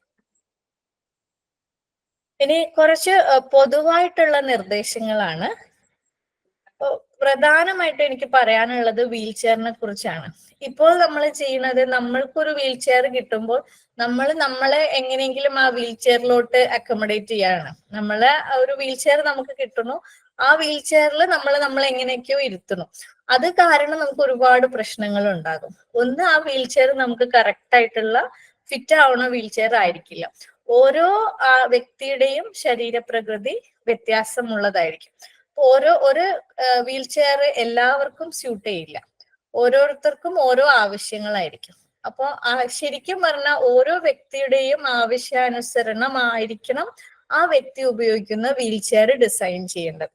പക്ഷെ അത് മുഴുവനായിട്ടും നമ്മുടെ നാട്ടിൽ പ്രാവർത്തികമല്ല. പക്ഷെ ഒരു പരിധി വരെ നമുക്ക് കുറെ കാര്യങ്ങൾ വീൽ ചെയറിൽ ചെയ്യാൻ വേണ്ടി സാധിക്കും. അപ്പൊ ആ ഒരു വീൽ ചെയർ സെലക്ഷനിൽ തന്നെ നമ്മൾ എപ്പോഴും ശ്രദ്ധ കൊടുക്കണം. ആ ഫസ്റ്റ് സ്റ്റേജിൽ തന്നെ വീൽ ചെയർ എങ്ങനത്തെ വീൽ ചെയർ വേണം എന്നുള്ളത് തന്നെ ശ്രദ്ധിക്കണം. ചില ആൾക്കാർക്ക് തലയ്ക്ക് ഹെഡ് സപ്പോർട്ട് വേണ്ടി വരും. ചിലവർക്ക് ഇപ്പൊ സ്കോളിയോസിസ് ഉണ്ടെങ്കിൽ അതിന്റെ രീതിയിലുള്ള മോഡിഫിക്കേഷൻസ് ചെയ്യേണ്ടി വരും. ഇപ്പൊ ഈ ഒരു വീൽ ചെയറിൽ കാണുന്നത് പോലെ സ്പൈൻ നേരെ വെക്കാനുള്ള മോഡിഫിക്കേഷൻസ് ചെയ്യേണ്ടി വരും. ചിലവര് ഇഴുകി പോവാതിരിക്കാൻ വേണ്ടി സ്ട്രാപ്പ് വേണ്ടി വരും. നമ്മള് ബോഡി സ്ട്രാപ്സ് നെഞ്ചിന്റെ ഭാഗത്ത് അല്ലെങ്കിൽ ഇരിക്കുന്ന ഭാഗത്ത് സ്ട്രാപ്പ് വെക്കേണ്ടി വരും. ചില ആൾക്കാർക്ക് വീൽ ചെയർ കുഷൻസ് വേണ്ടി വരും. അതുപോലെ റിക്ലൈനിങ്, നേരത്തെ കാണിച്ചതുപോലെ വീൽ ചെയർ റിക്ലൈൻ ഓപ്ഷൻ, തീരെ നമുക്ക് മൊബിലിറ്റി ഇല്ലെങ്കിൽ റിക്ലൈൻ ഓപ്ഷൻ ഉള്ള വീൽ ചെയർ ആയിരിക്കും വേണ്ടി വരാം. അപ്പൊ അത് ഓരോ വ്യക്തിയുടെയും ആവശ്യാനുസരണം നമ്മൾ തീരുമാനിക്കേണ്ടതാണ്.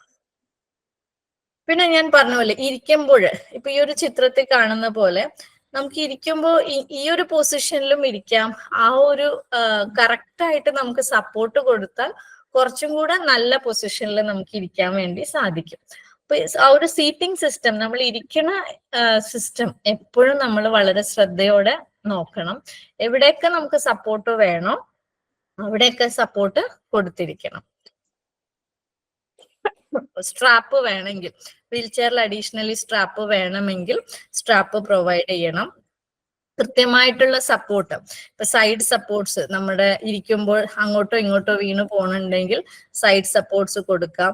അതുപോലെ ഇരിക്കുന്ന ഭാഗത്ത് മോഡിഫിക്കേഷൻസ് വേണമെങ്കിൽ നമുക്ക് ചെയ്യാൻ വേണ്ടി സാധിക്കും. അപ്പോൾ വീൽ ചെയറിലുള്ള കൃത്യമായിട്ടുള്ള വീൽ ചെയർ ഉണ്ടാക്കുക അല്ലെങ്കിൽ സെലക്ട് ചെയ്യാന്നുള്ളതാണ് ആദ്യം ചെയ്യേണ്ട ഒരു കാര്യം.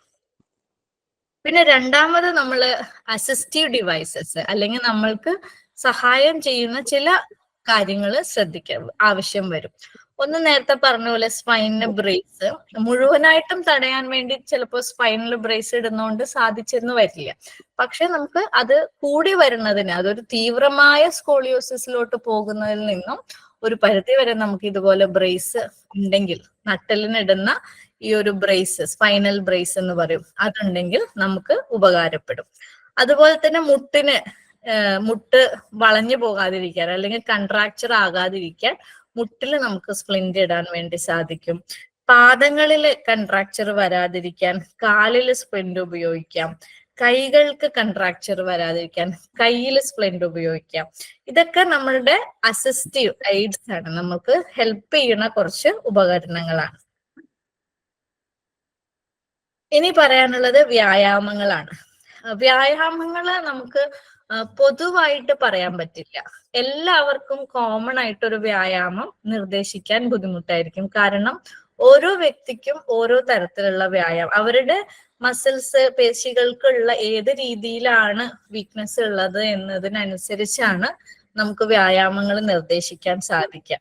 അതുകൊണ്ട് തന്നെ ഞാൻ പറയുന്ന വ്യായാമങ്ങൾ ചിലപ്പോൾ എല്ലാവർക്കും പറ്റിയെന്ന് വരില്ല. പിന്നെ ശ്രദ്ധിക്കേണ്ടത്, നമുക്ക് ഇപ്പൊ മസ്കുലർ ഡിസ്ട്രോഫി അതുപോലെ SMA ഉള്ള ആൾക്കാര് വളരെ കൂടുതലായിട്ട് വ്യായാമം ഒരിക്കലും ചെയ്യരുത്. കാരണം അത് നമുക്ക് വിപരീതമായിട്ടുള്ള ഒരു എഫക്റ്റ് ഉണ്ടാക്കും. അപ്പൊ എപ്പോഴും നമ്മൾ ക്ഷീണിക്കുന്നതിന് താഴെയുള്ള ലെവല് വരെ മാത്രമേ നമ്മൾ വ്യായാമം ചെയ്യാൻ വേണ്ടി ചെയ്യാൻ പാടുള്ളൂ. സബ് ഫെറ്റീഗബിൾ ലെവൽ എന്ന് പറയും, അല്ലെങ്കിൽ സബ് മാക്സിമൽ ലെവൽ. നമ്മൾക്ക് ചെയ്യാവുന്ന കപ്പാസിറ്റിയുടെ ഒരു പടി താഴെ വരെ മാത്രമേ വ്യായാമം ചെയ്യാൻ പാടുള്ളൂ. അപ്പൊ ഈ വ്യായാമത്തിനെ തന്നെ നമുക്ക് പലതരത്തിൽ ഡിവൈഡ് ചെയ്യാം. ഇപ്പൊ എല്ലാവർക്കും, ചിലവര് വിചാരിക്കും ഞാനിപ്പോ എന്തിനാ വ്യായാമം ചെയ്യണത്, വ്യായാമം ചെയ്യേണ്ടതിന്റെ ഒരു ആവശ്യം എന്താണ്. അപ്പൊ ഒന്നും ചെയ്യാതിരിക്കുന്നതിനേക്കാളും എന്തുകൊണ്ടും ഒരു 10 ഇരട്ടി ഉപകാരം ചെയ്യും നമ്മൾ കുറച്ചെങ്കിലും ഒരു വ്യായാമം ചെയ്യുന്നത് കൊണ്ട്. അപ്പൊ അതിലൊന്ന് നമ്മൾ വെറുതെയുള്ള സ്ട്രെച്ചിങ് എക്സസൈസ് ആണ്. ജോയിന്റ്സ് അല്ലെങ്കിൽ ശരീരത്തിന്റെ ഭാഗങ്ങൾ വെറുതെ മൂവ് ചെയ്യുന്നത്. 2, നമ്മുടെ പേശികളെ ശക്തിപ്പെടുത്താനുള്ള വ്യായാമങ്ങൾ, അതിനെ സ്ട്രെങ്ത് കൊണ്ടുവരുന്ന എക്സസൈസസ് എന്ന് പറയും. 3, നമ്മുടെ എയറോബിക് എക്സസൈസസ്, നമ്മുടെ ഹാർട്ടിന് വേണ്ടിയിട്ടുള്ള അല്ലെങ്കിൽ നമ്മുടെ ഹാർട്ട് പമ്പിങ് അല്ലെങ്കിൽ അങ്ങനെയുള്ള കാര്യങ്ങളെ കൂടെ അത് നന്നാക്കാനുള്ള എക്സസൈസസിനെയാണ് എയറോബിക് എക്സസൈസസ് എന്ന് പറയുക. അപ്പോൾ വ്യായാമം ചെയ്യുമ്പോൾ വളരെയധികം ശ്രദ്ധിക്കണം. നമ്മൾ ഒരു സബ് ഫെറ്റീഗബിൾ ലെവലിൽ മാത്രമേ വ്യായാമം ചെയ്യാൻ പാടുള്ളൂ. ഇതിൽ സ്ട്രെങ്തനിങ് എക്സസൈസ്, ശക്തി കൂട്ടാൻ വേണ്ടി നമുക്ക് ഡംബൽസ്, നമ്മുടെ ചെറിയ ഡംബൽസ് വെച്ചിട്ട് ചെയ്യാം. അതല്ലെങ്കിൽ ബാൻഡുകൾ കിട്ടും, ഓരോ റെസിസ്റ്റൻസ് ഉള്ള ബാൻഡുകൾ, അതിന് തെറാ ബാൻഡ് എന്നാണ് പറയാം. ആ ബാൻഡുകൾ വെച്ചിട്ട് കൈ വെച്ചിട്ട് നമുക്ക് എക്സസൈസുകൾ ചെയ്യേണ്ടി വരും.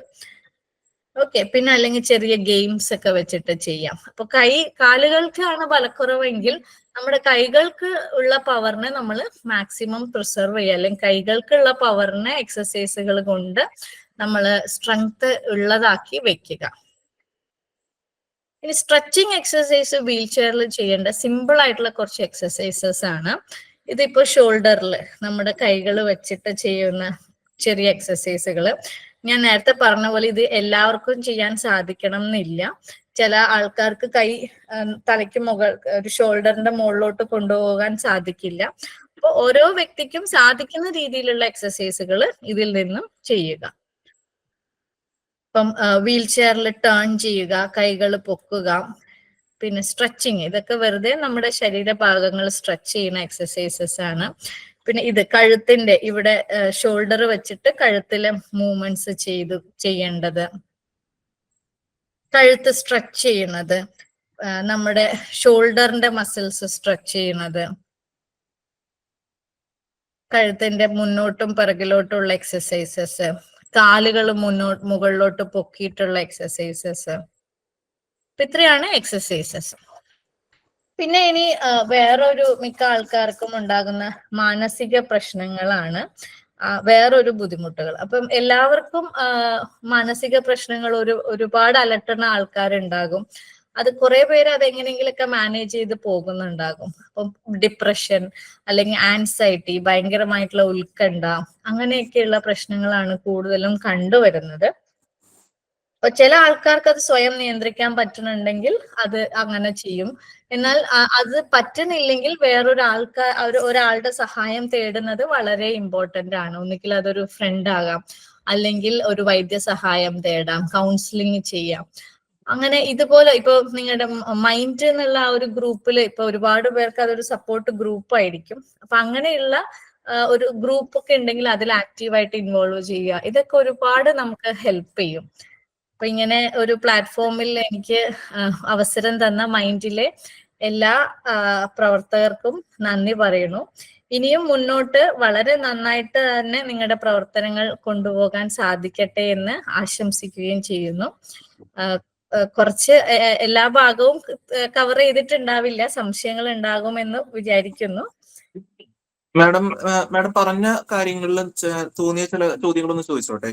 ഓക്കെ. അതായത് മാഡം പറഞ്ഞു ഇപ്പോ വീൽ ചെയറിൽ ഇരിക്കുമ്പോൾ നമ്മൾ ചെയ്യേണ്ട എക്സസൈസുകളെ കുറിച്ചും അതുപോലെ ഇരിക്കേണ്ട രീതികളെ കുറിച്ചും എല്ലാം നമ്മൾ സംസാരിച്ചു. പക്ഷെ മാഡത്തിന് അറിയാവുന്നതുപോലെ ഞങ്ങളിൽ പലരും തന്നെ എന്താണ് വീൽ ചെയറിൽ ഇരുത്താൻ അല്ലെങ്കിൽ തിരിച്ചിറക്കാനോ ഒക്കെ മറ്റൊരാളുടെ സഹായം ആവശ്യമുള്ള വ്യക്തികളാണ്. അപ്പൊ അതുകൊണ്ട് തന്നെ രാവിലെ നമ്മൾ വീൽ ചെയറിൽ ഇരുത്തി കഴിഞ്ഞാൽ പലപ്പോഴും പല വ്യക്തികളും, ഞങ്ങളുടെ ഗ്രൂപ്പിലെ പല വ്യക്തികളും തിരിച്ച് വൈകിട്ടാണ് കട്ടിലേക്ക് കയറുന്നത്. അപ്പൊ അത്രയും നേരം കണ്ടിന്യൂസ് ആയിട്ട് ഇരിക്കേണ്ടി വരുന്നുണ്ട്, അവർക്ക് നിർബന്ധമായിട്ടും ഇരിക്കേണ്ട സിറ്റുവേഷൻ ഒക്കെ വരുന്നുണ്ട്.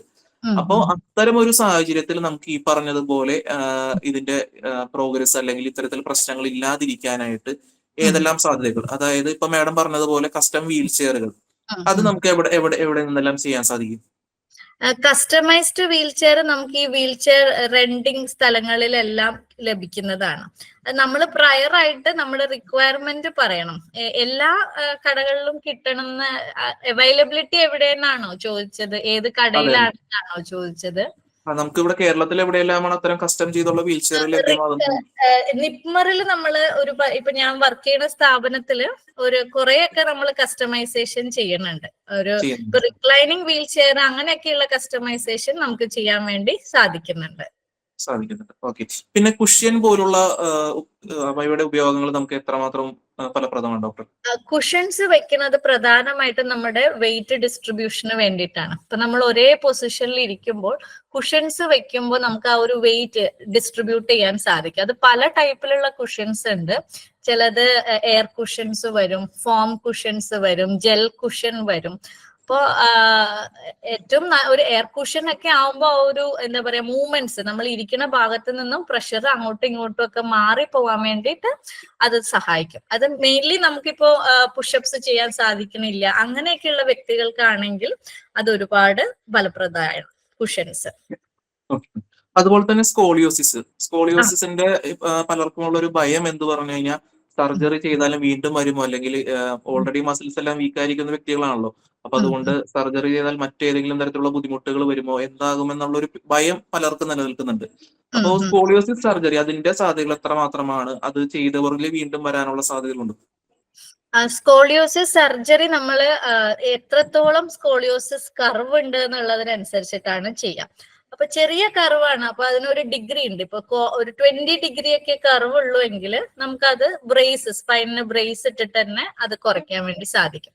പക്ഷെ അത് 40 ഡിഗ്രിയുടെ മുകളിലാണ് ഈ കർവ് വരുന്നതെങ്കിൽ യൂഷ്വലി നമ്മൾ അത് സർജറി ചെയ്യണമെന്നാണ് പറയാം. അപ്പൊ സർജറി റിസ്ക്, സ്കോളിയോസിസ് സർജറി ഒരു സിമ്പിൾ സർജറി അല്ല, അതൊരു കോംപ്ലിക്കേറ്റഡ് സർജറി തന്നെയാണ്. പിന്നെ ഒന്നാമത് നമുക്കിപ്പോ മസിൽസ് വീക്ക്നെസ് ഉള്ളത് കൊണ്ട് അനസ്തേഷ്യ ചെയ്യുന്നതിന് ഒരു റിസ്ക് ഉണ്ട്. നമ്മുടെ പേശികൾക്കുള്ള ബലക്കുറവ് കാരണം അനസ്തേഷ്യ റിസ്കും കൂടെ വരും. പക്ഷെ നമ്മൾ എപ്പോഴും 2 തട്ടിൽ നോക്കും. ഈ സ്കോളിയോസിസ് കാരണം നമുക്ക് വരുന്ന ഹെൽത്ത് പ്രോബ്ലം, ഇപ്പൊ ശ്വാസം എടുക്കാൻ പറ്റണില്ല, സംസാരിക്കാൻ പറ്റണില്ല, ശരിയായ രീതിയിൽ ഇരിക്കാൻ പറ്റണില്ല, നമ്മൾക്കൊരു വീൽ ചെയറിലോട്ട് പൊസിഷൻ ചെയ്യാൻ പറ്റണില്ല, അങ്ങനെ ഉള്ള ഒരു തീവ്രമായിട്ടുള്ള ഒരു സിറ്റുവേഷനിൽ എത്തിക്കഴിഞ്ഞാൽ സ്കോളിയോസിസ് സർജറി നമുക്ക് ഒരുപാട് ഹെൽപ്ഫുൾ ആയിരിക്കും.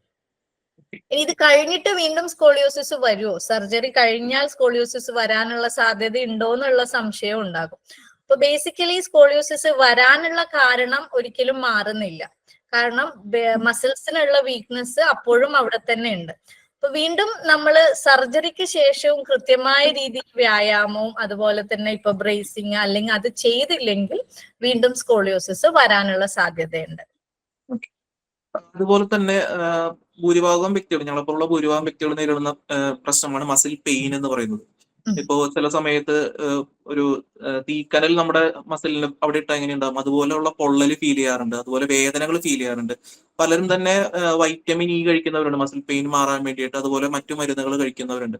അപ്പോ ഇത്തരം കോമൺ ആയിട്ടുള്ളവർക്ക് മസിൽ പെയിൻ വരുമ്പോൾ അത് കുറയ്ക്കാനായിട്ട് ഏതെങ്കിലും തരത്തിലുള്ള മരുന്നുകൾ ഒന്ന് നിർദ്ദേശിക്കാം?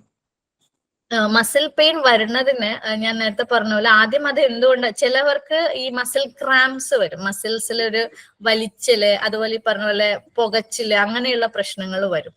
അപ്പം വേദന സംഹാരികൾ നമ്മൾ അധികം കഴിക്കാതിരിക്കുന്നതാണ് എപ്പോഴും നല്ലത്. ഇപ്പൊ മസിൽസ് ഇപ്പൊ ബേസിക്കലി മസിൽ വീക്ക് ആവുമ്പോൾ മസിൽസിന് ആവശ്യമായിട്ടുള്ള ചില മിനറൽസ് അങ്ങനെയുള്ള സംഭവങ്ങളുണ്ട്. അപ്പൊ ഈ വൈറ്റമിൻ ഇ മസിൽസിന് ഒരുപാട് ഹെൽപ്പ് ചെയ്യുന്ന ഒരു മരുന്നാണ്. അതുപോലെ തന്നെ ലീവോ കാർണിറ്റിൻ എന്ന് പറയും, ഇവിയോൺ LC എന്ന് പറയും, വൈറ്റമിൻ ഇന്റെ കൂടെ ലീവോ കാർണിറ്റിൻ വരുന്നത്. അത് നമുക്ക് പേശികൾക്ക് ഈ മസിൽസിൽ വരുന്ന വേദനയെ ഒരു പരിധിവരെ ഹെൽപ്പ് ചെയ്യും. അപ്പൊ ഇവിയോണും ഇവിയോൺ LCയും നമുക്ക് പാർശ്വഫലങ്ങൾ ഇല്ലാതെ എടുക്കാൻ പറ്റുന്ന 2 മരുന്നുകളാണ്. പിന്നെ ഞാൻ പറഞ്ഞല്ലോ, കറക്റ്റ് ആയിട്ടുള്ള സ്ട്രെച്ചിങ് കൊടുക്കുക, പേശികൾ മസിൽസിന് സ്ട്രെച്ചിങ് കൊടുക്കുക, അതിന് കറക്റ്റ് ആയിട്ട് പൊസിഷൻ കൂടെ ചെയ്യാം. അതുപോലെ പിന്നെ പെയിൻ വന്നാൽ നമുക്ക് തണുപ്പ് ഐസ് പാക്സ് വെക്കാം, ലോക്കലി എന്തെങ്കിലും മരുന്നുകൾ അപ്ലൈ ചെയ്യാം, ഇതൊക്കെ ചെയ്യാൻ വേണ്ടി സാധിക്കും. ഒട്ടും സഹിക്കാൻ പറ്റാത്ത ഒരു സിറ്റുവേഷൻ ആണെങ്കിൽ നമുക്ക് പെയിനുള്ള മെഡിസിൻസ് എടുക്കാം, കുഴപ്പമില്ല. അതുപോലെ തന്നെ അടുത്തൊരു ചോദ്യം എന്ന് പറയുന്നത്, നമ്മൾ ജീവിതശൈലി രോഗങ്ങളെ കുറിച്ച് സംസാരിച്ചു. ഇപ്പോ ഭൂരിഭാഗം വ്യക്തികളും, ഞാൻ അടക്കം നേരിടുന്ന പ്രശ്നമാണ് ഡയബറ്റിക്, അതുപോലെ പ്രഷർ, കൊളസ്ട്രോൾ. പ്രത്യേകിച്ചും പോസ്റ്റ് കോവിഡിന് ശേഷം ഭൂരിഭാഗം വ്യക്തികളും ഇത്തരം ജീവിതശൈലി രോഗികൾ വർദ്ധിച്ചു വരുന്നതായിട്ട് കണ്ടുവരുന്നുണ്ട്. പക്ഷെ അപ്പോഴുമുള്ള ചിലവരുടെ ഒരു ഭയം എന്ന് പറയുന്നത്, ഇത്തരം രോഗങ്ങൾക്ക് മരുന്ന് ഒന്ന് കഴിച്ചു തുടങ്ങിയാൽ പിന്നെ ജീവിതകാലം മുഴുവൻ കഴിച്ച് ഇരിക്കേണ്ടി വരും, അല്ലെങ്കിൽ നിരന്തരമായിട്ട് മരുന്ന് കഴിച്ചാൽ കിഡ്നിയെ ബാധിക്കും, അത്തരത്തിലുള്ള ചിന്തകൾ ഭൂരിഭാഗത്തിനുണ്ട്. അപ്പോ അതിനെക്കുറിച്ച് എന്താണ് മാഡത്തിന്റെ അഭിപ്രായം? അത് ഒരുവിധം വരുന്ന എല്ലാവർക്കും ഉള്ള ഒരു സംശയമാണ്. ഷുഗറിനുള്ള മരുന്ന് കഴിച്ചാൽ കിഡ്നി അടിച്ചു പോകും, കിഡ്നിക്ക് പ്രശ്നം വരും, അത് എല്ലാവരുടെയും ഒരു കോമൺ ഡൗട്ടാണ്. പക്ഷെ നമ്മൾക്കുള്ള പ്രശ്നങ്ങൾ ഇപ്പം കോവിഡിന് ശേഷം എന്തോ ആയിക്കോട്ടെ, നമുക്കിപ്പോ ഒരു ഷുഗർ വന്നു അല്ലെങ്കിൽ പ്രഷർ വന്നു, അതിന് അതിൻ്റെതായിട്ടുള്ള ഒരു നോർമൽ ലിമിറ്റിൽ നിർത്തിയില്ലെങ്കിൽ, ഷുഗർ കുറെ നാള് ഹൈ ഷുഗർ വാല്യൂ ഉണ്ടെങ്കിൽ അത് നമ്മുടെ കണ്ണുകളെ ബാധിക്കും, നമ്മുടെ കിഡ്നീനെ ബാധിക്കും, നമ്മുടെ എന്താ പറയാ ബാക്കി തൊലി, സ്കിൻ, എല്ലാ സിസ്റ്റത്തിനെയും അത് ബാധിക്കും. അപ്പൊ ഒരു മരുന്ന് കഴിച്ചു തുടങ്ങിയത് കൊണ്ട് അത് പിന്നെ നിർത്താൻ പറ്റില്ല, അങ്ങനെ ഒരു കണ്ടീഷൻ അല്ല. അതിനെ കുറച്ചു വെക്കാന്നുള്ളത് എപ്പോഴും ഇമ്പോർട്ടന്റ് ആണ്.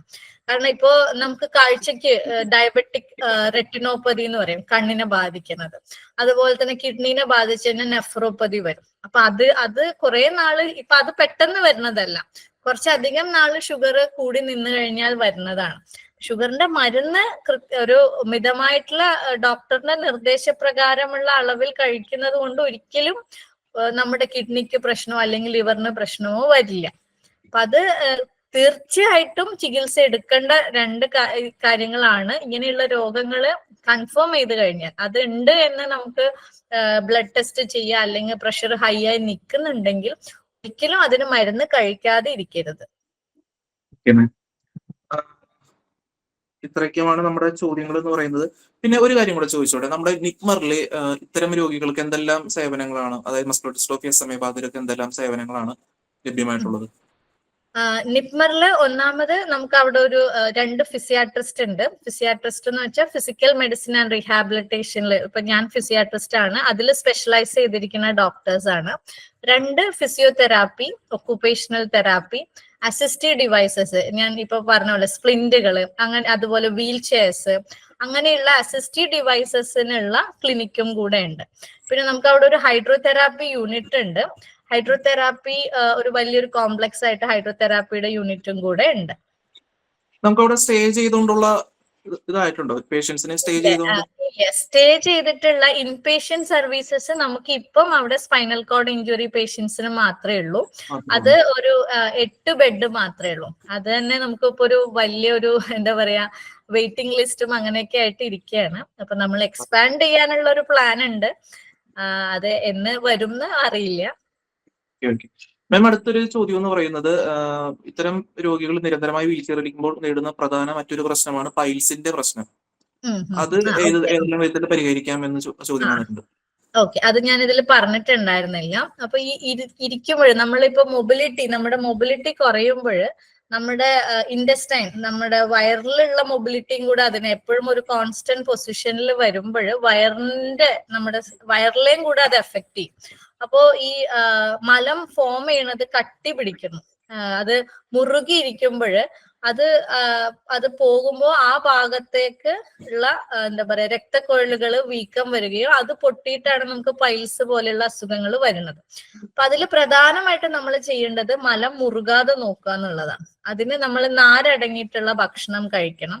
ഡയറ്ററി ഫൈബർ റിച്ച് ആയിട്ടുള്ള ഭക്ഷണം എടുക്കുക. അതിൽ പ്രധാനമായിട്ടും പച്ചക്കറികള്, മുരിങ്ങയില, ചെറുപഴം അങ്ങനെയുള്ള ഭക്ഷണം കഴിക്കാം. രണ്ടാമതായിട്ട് നമുക്ക് തീരെ പറ്റണില്ലെങ്കിൽ അതിനുള്ള മെഡിസിൻസ്, ഇപ്പൊ പൈൽസ് ചുരുങ്ങി പോകാനുള്ള ഓയിൻമെന്റ്, അതുപോലെ തന്നെ മലം കട്ടി പിടിക്കാതിരിക്കാനുള്ള മരുന്നുകള്, അതെന്തെങ്കിലും കഴിക്കാവുന്നതാണ്. അതിലും നമുക്ക് സൊല്യൂഷൻ ഇല്ലെങ്കിൽ നമുക്ക് സപ്പോസിറ്ററി പോലെയുള്ള കാര്യങ്ങളും കൂടെ ഉപയോഗിക്കാവുന്നതാണ്. നമുക്കൊരു 15 മിനിറ്റ് ഓഡിയൻസിന്റെ ഭാഗത്തുനിന്ന് ചോദ്യങ്ങൾ സമയം ഉണ്ടാവും മാം? കുഴപ്പമില്ല. ഓക്കെ, ചോദ്യങ്ങൾ ചോദിക്കാനുള്ളവരൊന്ന് ഹാൻഡ് റൈസ് ചെയ്യാമോ? ടെക്നിക്കൽ ടീം അവരൊന്ന് അൺമ്യൂട്ട് ചെയ്താൽ നല്ലതായിരുന്നു, ഹാൻഡ് റൈസ് ചെയ്യുന്നവരെ. അവർക്ക് സംസാരിക്കാൻ പറ്റും. അപ്പോ മൈക്ക് ഒന്ന് അൺമ്യൂട്ട് ചെയ്തല്ല അവർ സംസാരിക്കാമോ, ചോദ്യങ്ങളുള്ളവര്? ഹനീഫ് സംസാരിച്ചോളൂ.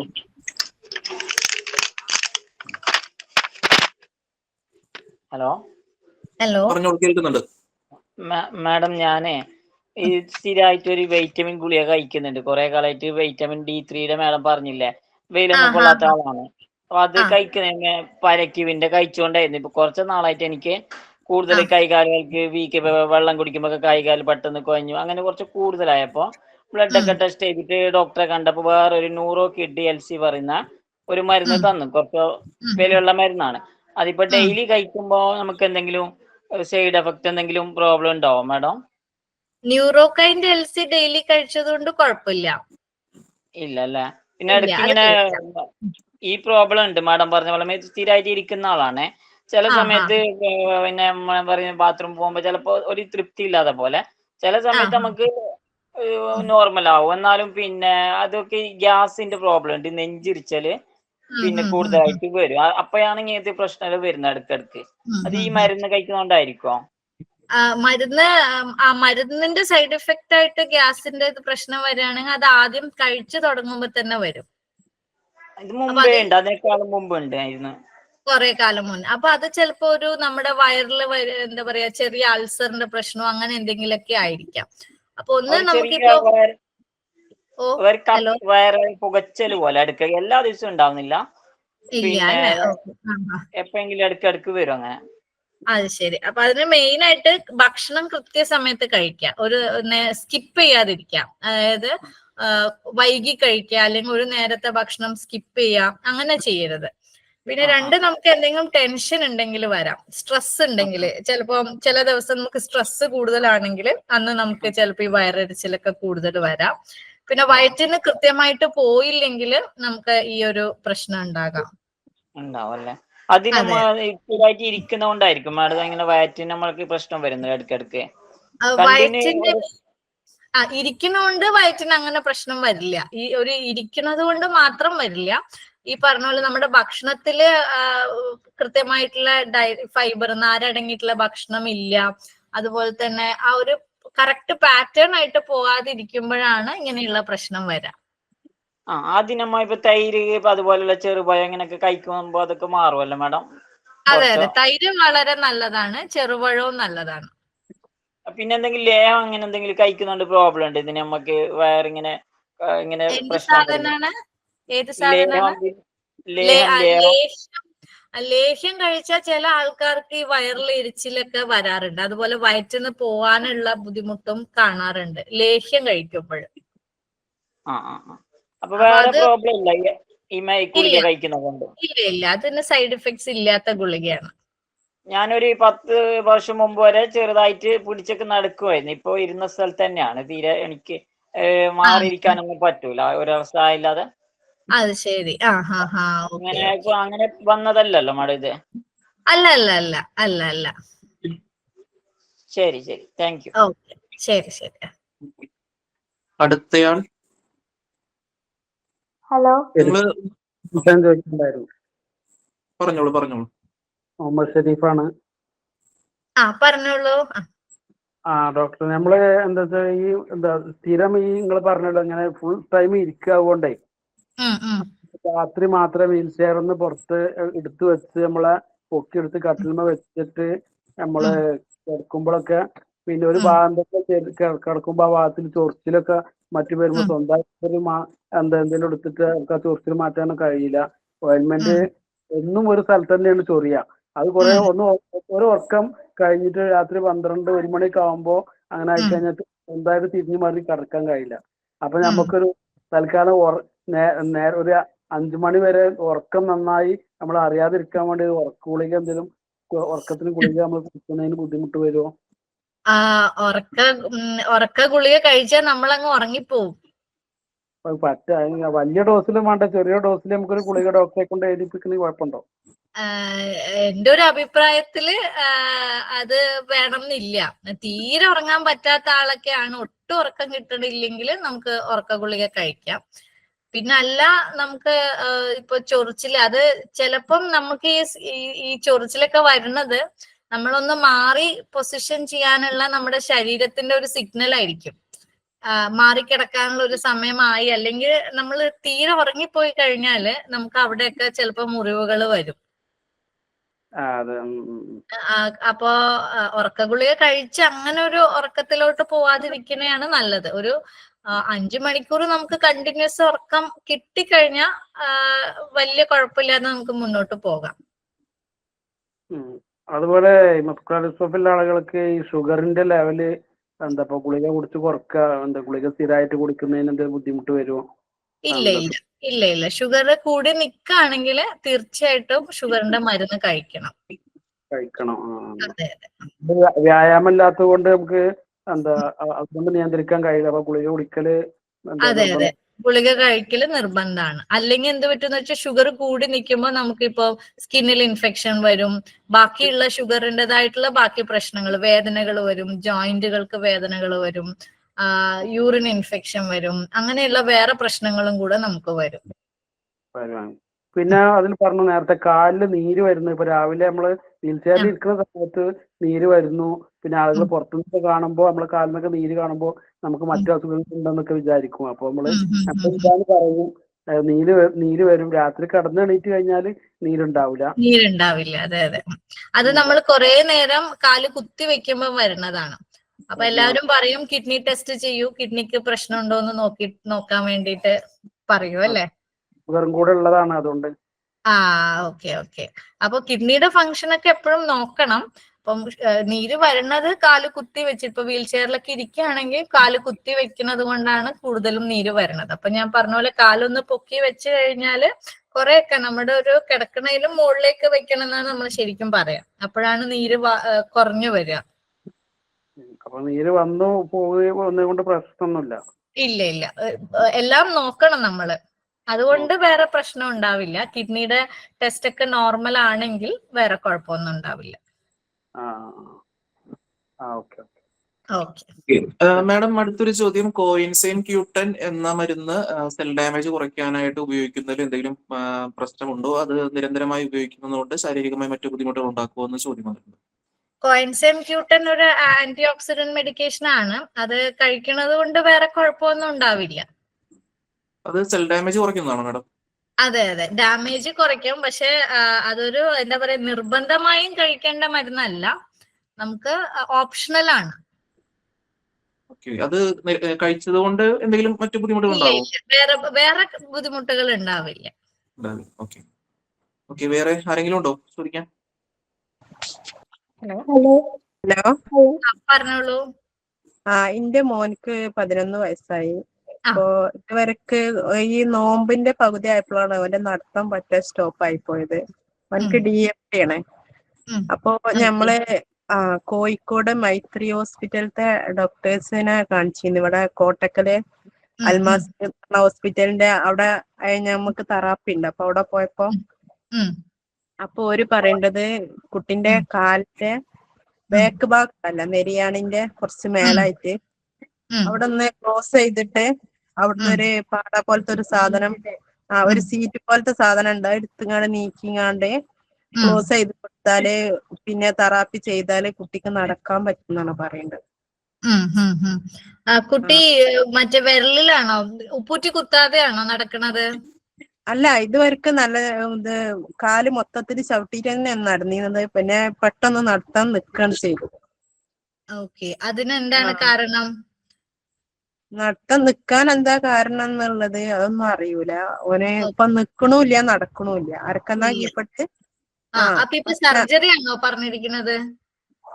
ഓലിതാണ് പറഞ്ഞത്, സർജറി ചെയ്ത് നോക്കിയാല് റെഡി ആവോന്ന് ഒരിതുണ്ട്, ഓപ്ഷൻ എന്നാണ് പറഞ്ഞത്. ഏത് വിഭാഗത്തിലാ കാണിച്ചത്? നമ്മളെ DMD ആണ് ഓനക്ക്. അപ്പൊ എല്ലിന്റെ ഡോക്ടറെയാണോ കാണിച്ചത്? Okay okay. അതെനിക്ക് ഇങ്ങനെ ഒരു ഇതിൽ എനിക്ക് മുഴുവനായിട്ട് അത് പറയാൻ പറ്റില്ല. കാരണം എനിക്ക് കുട്ടീനെ പരിശോധിച്ചു കഴിഞ്ഞാലാണ് എനിക്ക് അതിനെക്കുറിച്ച് കുറച്ചും കൂടെ ആധികാരികമായിട്ട് പറയാൻ പറ്റുള്ളൂ. ഏത് മസിലാണ് ടൈറ്റ്നെസ്, എന്താണ് പ്രശ്നം എന്നുള്ളത്. സാധാരണ DMD വരുമ്പോൾ നമുക്ക് ചിലപ്പം ഉപ്പൂറ്റി കുത്താൻ പറ്റാതെ വരും. അതുപോലെ ചില മസിൽസിൽ ടൈറ്റ്നെസ് വരും. അപ്പൊ അങ്ങനെ വരുമ്പോ ചില കുട്ടികളിൽ സർജറി ചെയ്തിട്ട് കറക്റ്റ് ചെയ്യാറുണ്ട്. പക്ഷെ ബാക്കി മോന്റെ ബാക്കി മസിൽസിന് എത്രത്തോളം ശക്തി ഉണ്ട് എന്നുള്ളതിനനുസരിച്ചായിരിക്കും അതിന്റെ ഒരു റിസൾട്ട്. അപ്പൊ ഓനെ കാണിക്കാൻ ഡോക്ടർ നമ്മളെ കോഴിക്കോട് മിംസിലെ സ്മിലു മാഡത്തിനാണ് കാണിക്കുന്നത്. Okay okay. അപ്പൊ ഓര് പറഞ്ഞെങ്കിൽ മാത്രം നമുക്ക് ഈ ഓപ്ഷൻ നടത്തിയാൽ മതി എന്നാണ് ഇവര് പറഞ്ഞത് അല്ലേ? Okay okay. അപ്പൊ മാഡത്തിന്റെ ഒരു ഒപ്പീനിയൻ എടുത്തോളൂ. കാരണം നമുക്ക് കണ്ടു കഴിഞ്ഞാലാണ് കുറച്ചും കൂടെ പറയാൻ പറ്റുള്ളൂ. ഓക്കെ. ഡോക്ടർ, അടുത്ത ചോദ്യം എന്ന് പറയുന്ന ഒരു പെൺകുട്ടിയാണ് മെസ്സേജ് അയച്ചിരിക്കുന്നത്. അത് അവർ പറയുന്ന നമ്മൾ തൊടയലിന്റെ ഭാഗത്ത് എല്ല് പൊന്തി വരുന്ന അവസ്ഥയെ കുറിച്ച് പറഞ്ഞല്ലോ, നട്ടല് വളവുള്ളവർക്ക്. അപ്പോ പീരീഡ്സിന്റെ സമയത്ത് അമിതമായി അവിടെ വേദന വരുന്നു, ഭയങ്കര ബുദ്ധിമുട്ടാണ് ആ സമയത്ത് എന്ന് പറഞ്ഞൊരു ഇത് വന്നിട്ടുണ്ട്. അപ്പൊ അത് ഏതെല്ലാം വിധത്തിൽ പരിഹരിക്കാൻ സാധിക്കും? ഓക്കെ. അപ്പൊ പീരീഡ്സ് വരുമ്പോൾ നമുക്ക് പൊതുവെ പേശികൾക്കൊക്കെ വേദനയും അല്ലെങ്കിൽ വയറുവേദന അങ്ങനെയൊക്കെയുള്ള ബുദ്ധിമുട്ടുകൾ ഉണ്ടാകുന്നതാണ്. അപ്പൊ അതിൽ നമുക്ക് മെഡിസിൻസ് എടുക്കാവുന്നതാണ്. മെഫ്താൽ സ്പാസ് എന്നൊക്കെ പറഞ്ഞിട്ടുള്ള മെഡിസിൻ എടുത്തു കഴിഞ്ഞാൽ നമുക്ക് വേദന കൺട്രോൾ ചെയ്യാൻ വേണ്ടി സാധിക്കും. സ്ക്രീനിൽ ഒന്ന് ടൈപ്പ് ചെയ്യാമോ മാഡം? അങ്ങനെയാണെങ്കിൽ അവർക്ക് അത് യൂസ്ഫുൾ ആയിരിക്കും. ഒരു മിനിറ്റ്. ഈ മെസ്സേജിലാണോ? സ്ക്രീൻ ഷെയർ ചെയ്തിരിക്കുന്നത് ചെയ്യാൻ പറ്റുമോ? എഡിറ്റ് ചെയ്യാൻ പറ്റുമോ? ഞാൻ മെസ്സേജ് ഇട്ടാൽ മതി. ഓക്കെ. ഉണ്ടോ? കിട്ടി. Okay, thank you. വേറെ ആർക്കെങ്കിലും ചോദ്യങ്ങൾ? ഹലോ. പറഞ്ഞോളൂ മാം, എനിക്ക് LGMD ആണ്. ഓക്കെ. ഒരു 2 വീക്സ് ആയിട്ട് എനിക്ക് എന്റെ ലെഫ്റ്റ് ഹാൻഡ്, അതായത് ലെഫ്റ്റ് ഹാൻഡ് കൈപ്പത്തി നല്ലൊരു വേദനയും ചില സമയത്ത് എന്തെങ്കിലുമൊക്കെ പിടിക്കുകയാണെങ്കിൽ കുറച്ച് കഴിയുമ്പോഴത്തേക്കും ഒരു ബലമില്ലാത്തതുപോലെ ഇതുണ്ട്. നല്ല എന്താ പറയാ, വലിഞ്ഞു മുറുകുന്ന ഒരു വേദനയാണ്. ഓക്കെ. 2 വീക്സ് ആയിട്ടേ ഉള്ളൂ അല്ലേ? 2 വീക്സ് ആയിട്ടേ ഉള്ളൂ. തരിപ്പുണ്ടോ കയ്യില്? തരിപ്പുണ്ട്. ഓക്കെ. അത് മിക്കപ്പോഴും അവിടെ ഒരു നെർവിന് വരുന്ന കംപ്രഷൻ കാരണമായിരിക്കും.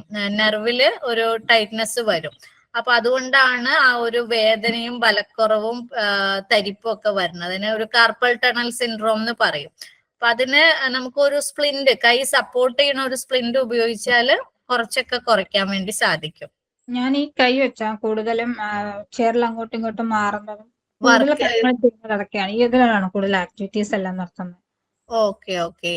അപ്പൊ ഒരു സ്പ്ലിന്റ് കിട്ടും, റിസ്റ്റ് ഹാൻഡ് സ്പ്ലിന്റ് എന്ന് പറഞ്ഞിട്ട് സർജിക്കൽ ഷോപ്പിലൊക്കെ കിട്ടും. അപ്പോ അത് വാങ്ങിച്ചിട്ട് കഴിഞ്ഞാൽ നമുക്കത് കൺട്രോൾ ചെയ്യാൻ വേണ്ടി പറ്റും. എനിക്ക് തൈറോയ്ഡ് ഉണ്ട്, അതിൻ്റെതായിട്ടും പ്രോബ്ലം. തൈറോയിഡ് ഉണ്ടെങ്കിലും ഈ ഒരു പ്രശ്നം വരും. ഈ തൈറോയിഡ് ഉള്ള ആൾക്കാരിലും കൈപ്പത്തിയിലെ തരിപ്പും ഈ ഒരു CTS കാർപ്പൽ ടണൽ സിൻഡ്രോം കാണാറുണ്ട്. തൈറോയിഡ് കൺട്രോൾഡ് ആണോ? ടാബ്ലറ്റ് യൂസ് ചെയ്യുന്നത് 37.5 ആണ്.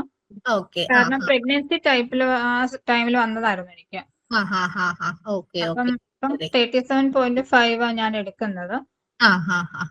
അപ്പൊ അത് എന്നാ ലാസ്റ്റ് ചെക്ക് ചെയ്തിരിക്കണേ? ഞാൻ ഏപ്രിൽ ചെക്ക് ചെയ്തായിരുന്നു. അപ്പം എനിക്ക് കാരണം മുൻപ് എനിക്ക് 8 ആയിരുന്നു, ഇപ്പൊ എനിക്ക് 2.3 ആയിട്ടുണ്ട്. അപ്പോഴും ഡോക്ടർ പറഞ്ഞു ഈ ഒരു ടാബ്ലറ്റ് 37.5 കണ്ടിന്യൂ ചെയ്താൽ മതി എന്ന് പറഞ്ഞു. ഓക്കെ ഓക്കെ, ശരി. അപ്പൊ പിന്നെ തൈറോയ്ഡ് കൺട്രോൾഡ് ആണെങ്കിൽ അത് കാരണമാവില്ല. നമ്മളുടെ ഹാൻഡിന്റെ റിപ്പീറ്റഡ് ആയിട്ടുള്ള യൂസ് കാരണമായിരിക്കാം ഇപ്പൊ വന്നിരിക്കുന്നത്. അപ്പൊ അതിന് നമുക്ക് ഒന്ന് ചെയ്യേണ്ടത് അതിനൊരു റെസ്റ്റിംഗ് ഇത് കൊടുക്കണം. അപ്പൊ നമുക്ക് ആക്ടിവിറ്റീസിനെ ഹിൻഡർ ചെയ്യാത്ത രീതിയിൽ ഒരു കയ്യിൽ ഒരു സ്പ്ലിന്റ് ഇട്ട് കഴിഞ്ഞാല് കൺട്രോൾഡ് ആയിക്കോളും. Okay okay. ഒരു കാര്യം എല്ലാവരോടും പറയുകയാണ്, ഇതിൽ പറയുന്ന മരുന്നുകളുടെ പേരുകൾ കേട്ടിട്ട് സ്വന്തം ഇഷ്ടപ്രകാരം ആരും വാങ്ങി ഉപയോഗിക്കരുത്. കൃത്യമായത് ഡോക്ടറുടെ നിർദ്ദേശപ്രകാരം മാത്രം ഉപയോഗിക്കുക. ഓക്കെ, അടുത്ത ചോദ്യം.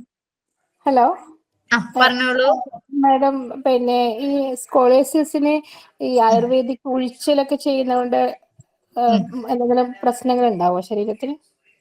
ഉഴിച്ചില് ചെയ്യണത് കൊണ്ട് ഇപ്പൊ ആയുർവേദ ഉഴിച്ചില് നമ്മൾ മാനുവലി മസാജ് അങ്ങനെ ചെയ്യുകയാണെങ്കിൽ വളരെ കെയർഫുൾ ആയിരിക്കണം.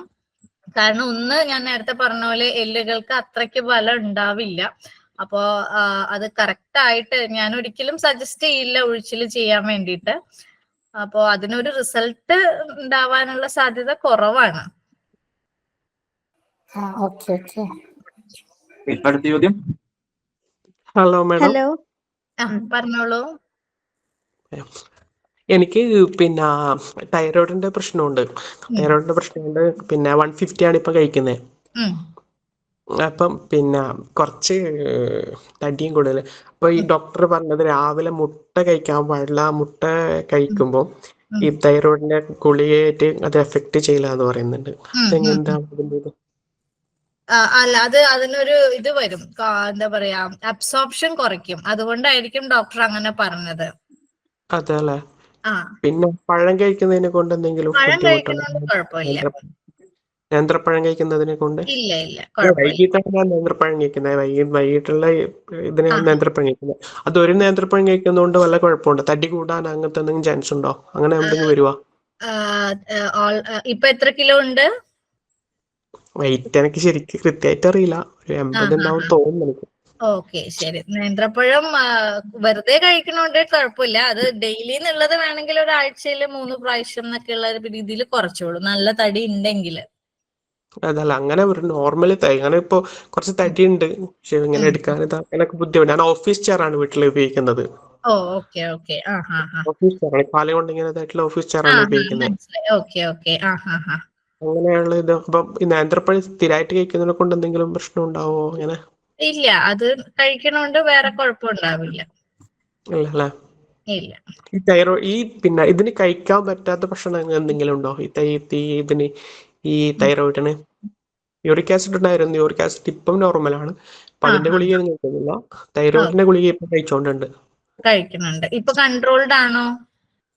കൺട്രോൾഡ് തന്നെയാണ്. ഇപ്പൊ ഈ അടുത്ത് ചെക്ക് ചെയ്തപ്പോ 150 ആണ് പറഞ്ഞത്. ഇനിയിപ്പം ഒരു മാസം കഴിഞ്ഞിട്ട് ചെക്ക് ചെയ്യാൻ വേണ്ടി പറഞ്ഞു. ഇപ്പം 2 ദിവസത്തിനുള്ളിൽ ചെക്ക് ചെയ്ത് നോക്കണം. Okay okay. അപ്പൊ പിന്നെ വേറെ അധികം റെസ്ട്രിക്ഷൻസ് വേണമെന്നില്ല. 150 ആണ് ഇപ്പൊ ഗുളിക കഴിക്കുന്നത്. അപ്പൊ അതന്നെ കണ്ടിന്യൂ ചെയ്യാം. ചെക്ക് ചെയ്ത് നോക്കിയപ്പം 27 ഇപ്പം ഒരുപാട് കൂടുതലാണോ? 27 TSH ആണോ?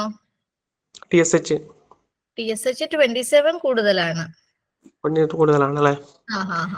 Okay okay. അപ്പൊ ഡോക്ടേഴ്സ് പറഞ്ഞത് ഇനി കൂടാൻ ചാൻസ് ഉണ്ടെന്നാണ് പറഞ്ഞത്. നോക്കിയിട്ടില്ല, ചെക്ക് ചെയ്ത് നോക്കണം. ഇതിന് കഴിക്കാൻ പറ്റാത്ത ഭക്ഷണങ്ങൾ ഏതൊക്കെയാണ് ഒന്ന് പറഞ്ഞുതരാൻ പറ്റുമോ? ഇതിൽ നമ്മൾ ഈ ഒരു അത് ഈ എന്ത് ടൈപ്പ് ഓഫ് തൈറോയിഡ് ഇതാണെന്ന് പറഞ്ഞിട്ടുണ്ടോ? ഇത് പിന്നെ ബ്ലഡിലെ ഗുളിയുടെ ഒരു തൈറോയിഡ് അങ്ങനെയാണ് പറഞ്ഞത്. ആണല്ലേ. Okay okay. അപ്പൊ ക്യാബേജ് അങ്ങനെയുള്ള കാര്യങ്ങൾ നമ്മൾ പറയാറുണ്ട്. അപ്പൊ അത് എക്സാക്ട്ലി ഏത് ടൈപ്പ് പല തരത്തിൽ വരുന്നുണ്ട്, തൈറോയിഡൈറ്റിസ് അങ്ങനെയൊക്കെയുള്ള കുറെ കണ്ടീഷൻസ് ഉണ്ട്. അല്ല എനിക്ക് അപ്പൊ ആദ്യം എന്ന് വെച്ചാല് പിന്നെ ഈ വായ തുറക്കാനൊക്കെ ചെറിയ ബുദ്ധിമുട്ടുണ്ടായിരുന്നു ഫസ്റ്റ് ഇത് തുടക്കത്തില്.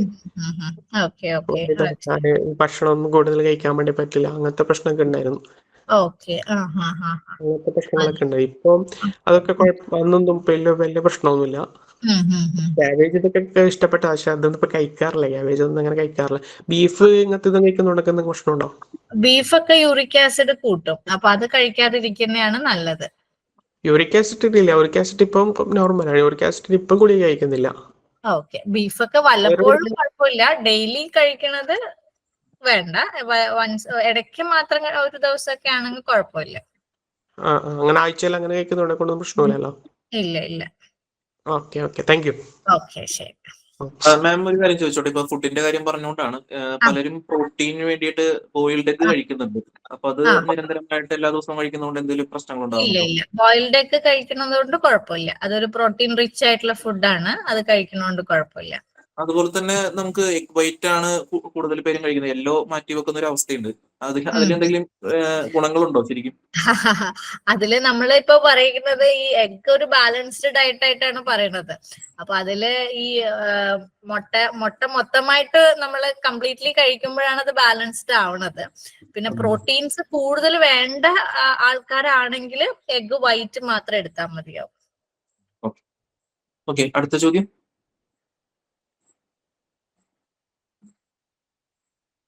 ഓക്കെ മാഡം, ഒരു കാര്യം കൂടി ഞാൻ ഇപ്പൊ ചോദിച്ചാണ്, ഈ പ്രോട്ടീൻ പൗഡർ കഴിക്കുന്നതിനെ കൊണ്ട് വല്ല പ്രശ്നമുണ്ടോ? ഇൻഷ്യൂർ ചെയ്യുന്നില്ല പൗഡർ ഉണ്ടല്ലോ, ആ നീല ബോട്ടിൽ ഇരുന്ന്. ഓക്കെ, ഇല്ല അത് കുഴപ്പമില്ല, കഴിക്കുന്നത് കുഴപ്പമില്ല. ഇല്ല ഇല്ല, അത് ഞാൻ കഴിച്ചിട്ടുണ്ടായിരുന്നു മുമ്പ്. അപ്പം അതാരോ പറഞ്ഞു ഇങ്ങനെ കഴിക്കുന്നതിനെ കൊണ്ട് ഈ കിഡ്നിക്കൊക്കെ ബാധിക്കും, അങ്ങനത്തെ എല്ലാം പറഞ്ഞിട്ട് അങ്ങനെ നിർത്തി. അതിനെ കൊണ്ട് പ്രശ്നമൊന്നുമില്ലല്ലോ? അത് ലിമിറ്റ്, ഈ എന്ത് സാധനമായാലും അമിതമായിട്ട് ഉപയോഗിക്കരുത്. അത് റെക്കമെൻഡഡ് ഡോസേജിൽ മാത്രം ഉപയോഗിക്കുക. അതെ അല്ലേ? Okay okay okay okay, thank you. Ma'am comment ബോക്സിൽ 2 ചോദ്യങ്ങൾ വന്നിട്ടുണ്ട്, ഒന്ന് നോക്കാം. ഒന്ന് മുഹസിന, ഞാൻ എപ്പോഴും വലതു ഭാഗമാണ് കിടക്കൽ ഇടക്ക് ഒന്ന് മാറി കിടക്കാൻ തോന്നുന്നു.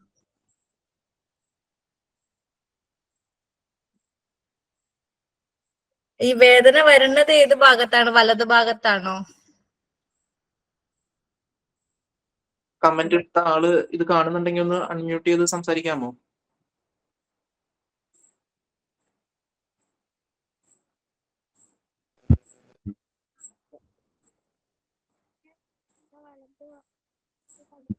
ഹലോ,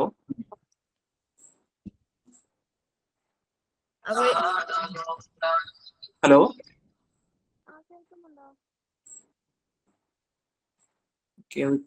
കേൾക്കണില്ല. അത് ഈ കിടക്കുന്ന ഭാഗത്ത്, ഒരേ ഭാഗത്ത് തന്നെ കൂടുതൽ നേരം കിടന്നു കഴിഞ്ഞാല് ആ ഭാഗത്ത് വേദന ഉണ്ടാകും. അതുകൊണ്ടാണ് ഞാൻ നേരത്തെ പറഞ്ഞതുപോലെ ഇടയ്ക്കിടയ്ക്ക് പൊസിഷൻ മാറി കിടക്കണം.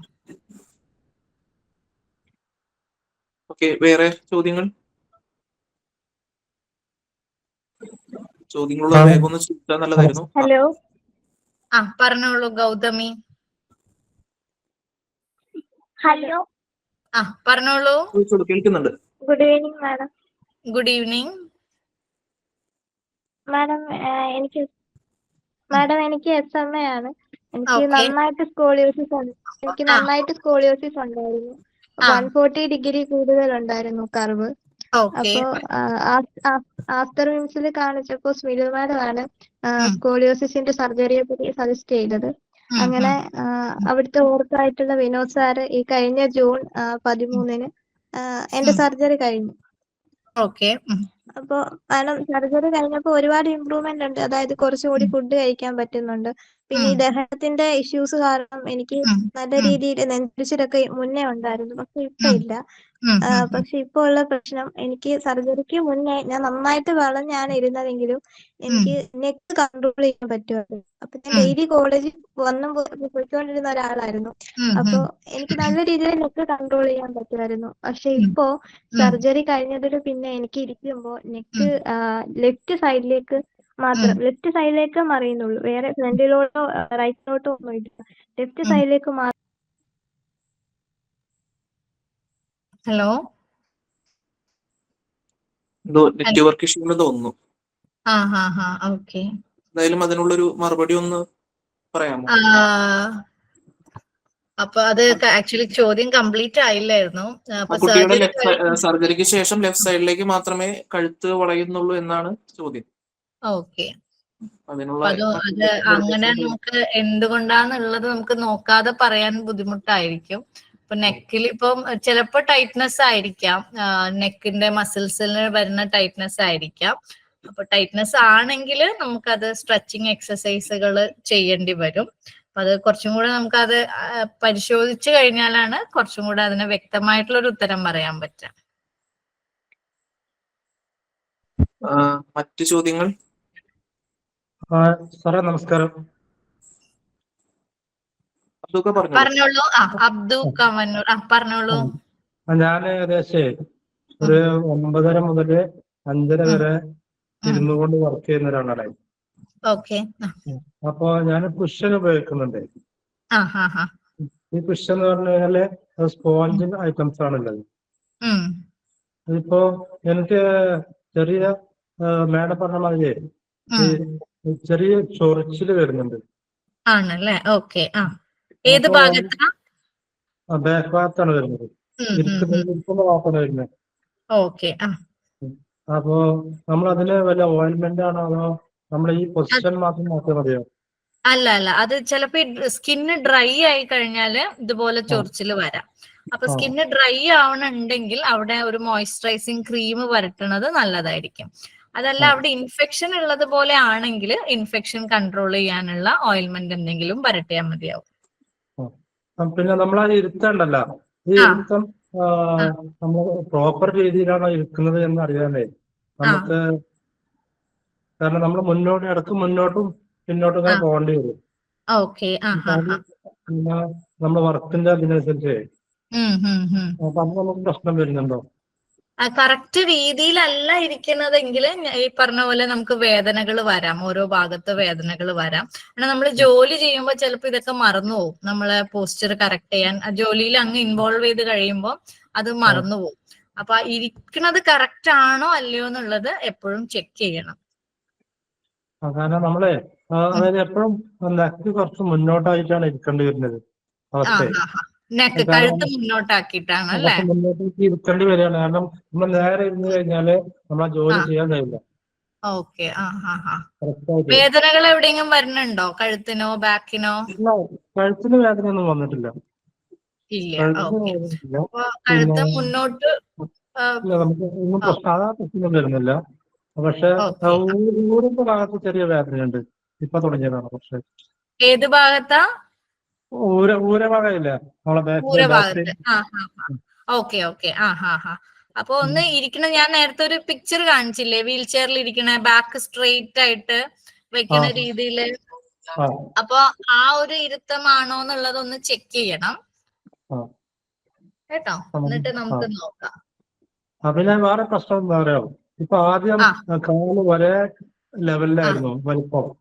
ഇപ്പൊ ഒരു കാലില് വലുപ്പം കുറഞ്ഞ പോലെ, അതായത് നമുക്ക് ഒരേ ലെവലിൽ നിൽക്കാൻ കഴിയുന്നില്ല.